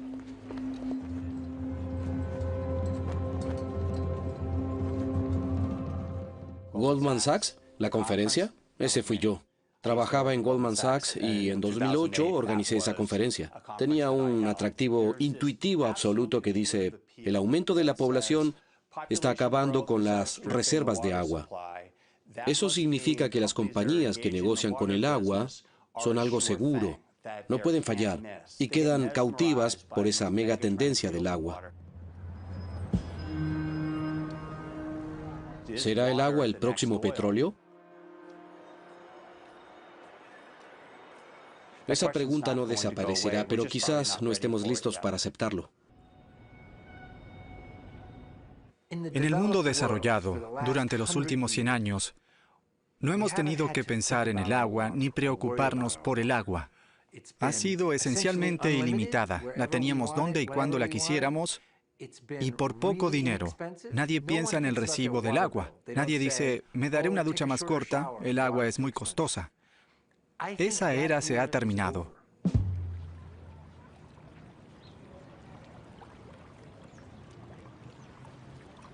El cambio climático tendrá un gran impacto sobre la disponibilidad de agua en todo el mundo. En el panorama general habrá disponible la misma cantidad de agua, pero no vivimos en el panorama general. Vivimos en un lugar específico, cultivamos la comida en un lugar específico, así que el movimiento de esa agua tendrá un decidido impacto en la gestión del agua de las ciudades y en la producción de comida para alimentar a todos. La emergencia climática exige cambios radicales. Wall Street reinicia su misión. Citigroup, uno de los bancos estadounidenses más grandes, publica un informe que anuncia el fin del agua gratuita.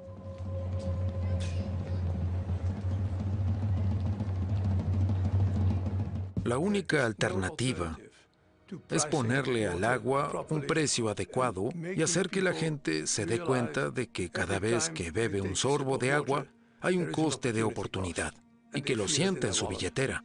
¿Cómo se va a lograr que la gente use menos agua si se la da gratis?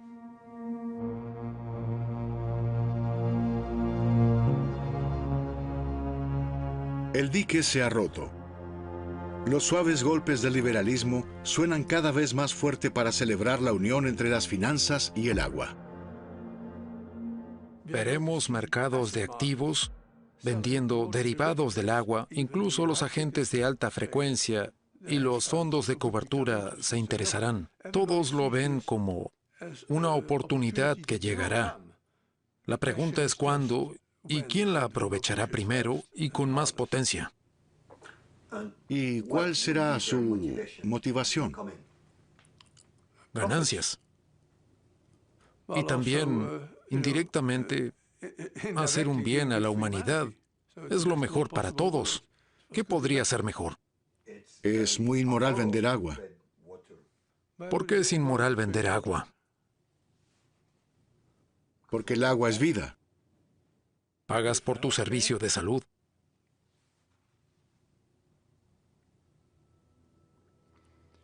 Solo porque sea vida, no significa que no pueda tener un precio.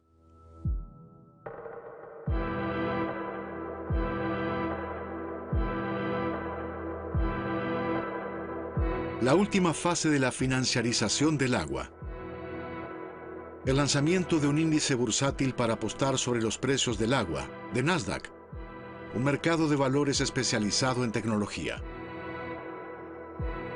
Es la primera vez que el agua ha sido reducida a un algoritmo.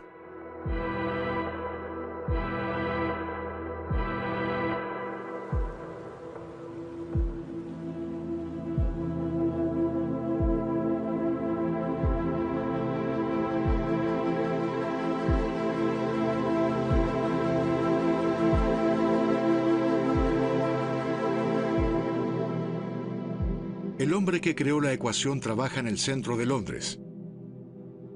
Cuando era agente de un banco suizo lanzó los mercados de CO2, donde los industriales intercambian derechos a contaminar en forma de crédito antes de descubrir el agua. El agua era gratuita en el viejo mundo, pero el mundo está cambiando. Hay demasiado estrés sobre el sistema y la mercancía más importante de la Tierra no puede ser gratis para siempre. Si quieren ponerlo en términos de avaricia, si no se controlan y se usa de forma adecuada, lo que sucederá en teoría es que quienes tengan dinero dispondrán de ella y quienes no tengan dinero no. Si sucede lo que se dice que sucederá, debes asegurarte de tener agua, o no la tendrás. Yo hago que la gente utilice instrumentos financieros para ver lo que realmente está sucediendo en el terreno. El mundo del agua está cambiando.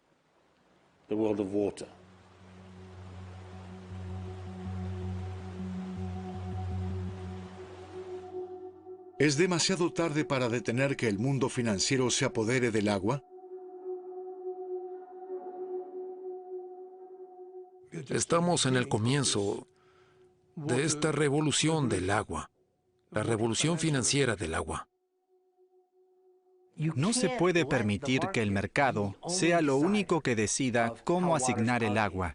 El precio no puede ser lo único que decida cómo distribuir el agua, porque los ricos tendrán enormes piscinas y los pobres morirán. La carrera global por el agua se acelera. privatización, competencia, ganancia. Las palabras clave de la doctrina liberal. Frente a esta amenaza se alza una mujer, Maud Barlow, una activista por los derechos humanos canadiense.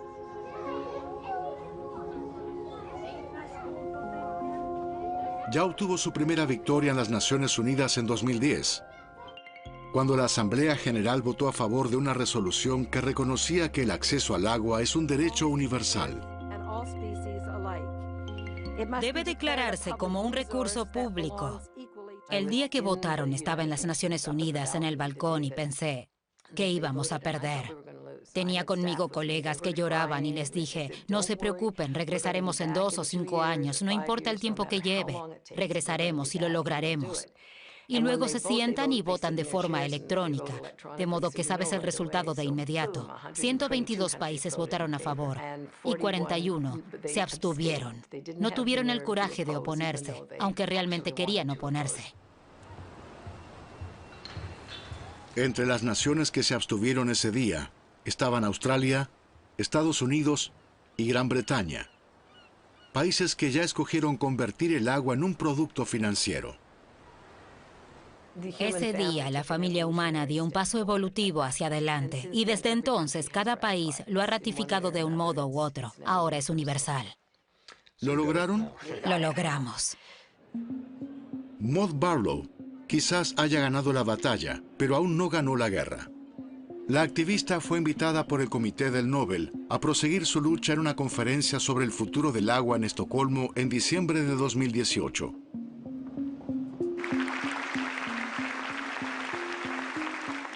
La ONU dice que la escasez del agua es el flagelo de la tierra. Para garantizar realmente el derecho humano al agua, debemos protegerla como un bien público, no como una mercancía que puede ponerse a la venta en el mercado, como el petróleo y el gas. Y debemos desafiar a las estructuras e instituciones de poder que actualmente respaldan el acceso desigual a las decrecientes reservas de agua del planeta. Nuestra meta debe ser un agua pública, accesible, asequible y limpia para todos, en cualquier lugar y en todo momento.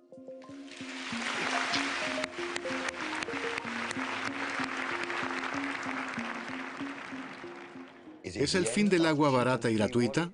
Bueno, las corporaciones Citigroup y otros quieren que sea el fin del agua barata y gratuita. Es su argumento. Dicen, claro, es un derecho humano, porque ya no pueden negarlo, porque todos dirán que eres una persona horrible si lo niegas, ¿verdad? Así que dicen, claro, es un derecho humano, pero es el fin del agua barata y gratuita. Cuando dicen que debe ser una mercancía, es porque saben que cuanto más escasee el agua en un mundo en el que es desesperadamente necesaria, más será oro, oro azul. El viento de la rebelión sopla más fuerte.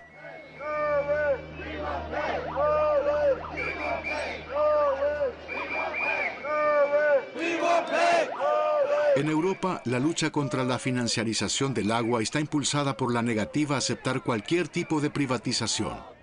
Y en las calles de Dublín, Roma, Berlín y París, los ciudadanos lideran la resistencia.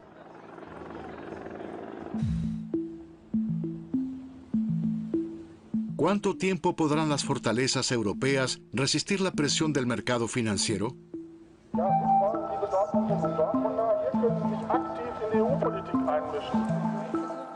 En 2012, una petición llamada Right to Water reunió casi 2 millones de firmas, un récord para Europa.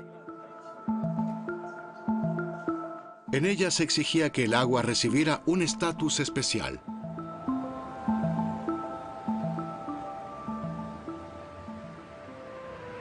La iniciativa de ciudadanos europeos cambió el modo en el que hablamos sobre el agua en Europa. Ayudó a crear un movimiento y la idea de que el agua debe considerarse un derecho humano. Antes, todos los documentos de la Comisión Europea estaban empezando a incluir mecanismos de mercado con los que presionaban más y más por la liberalización. Ahora, eso no se puede hacer fácilmente, de forma pública.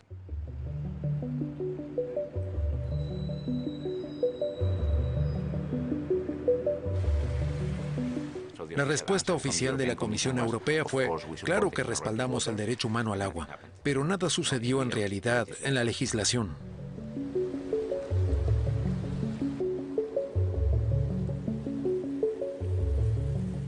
La petición de Right to Water hasta ahora ha detenido las ambiciones de los financistas en Europa. Pero es una victoria frágil. Hay dos caminos y no sé quién ganará. O el agua es una mercancía y se pondrá a la venta en el mercado abierto, o no lo es y se considera un derecho humano. No se pueden tener ambas cosas. Es hora de escoger un camino.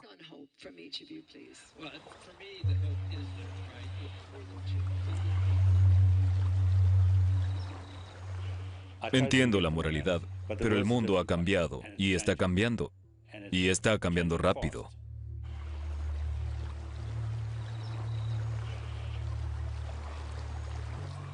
La escasez del agua y el cambio climático, ¿es dinero caído del cielo para nuestro negocio? Sí, lo es.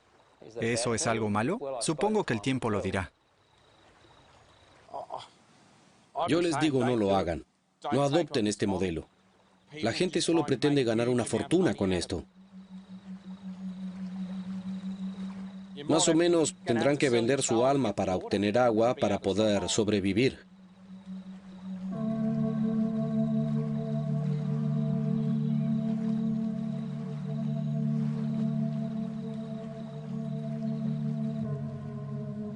El destino del agua aún no está decidido. Hace más de 4.000 millones de años, el agua llegó a la Tierra desde el espacio. Y desde entonces ha superado todo tipo de catástrofes. Sin embargo, ahora se ve amenazada por hombres que sueñan con convertir los ríos en oro. Como si la naturaleza no fuera nada más que un enorme supermercado.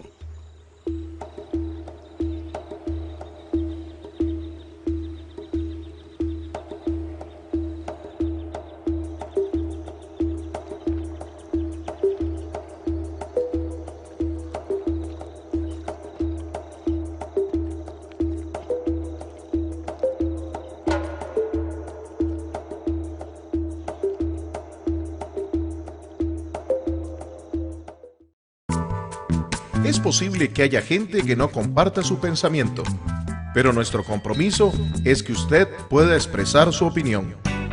En la esquina del parque con Fernando Fait. A partir de este momento podrá plantear sus inquietudes, conversar con los invitados y dar su opinión.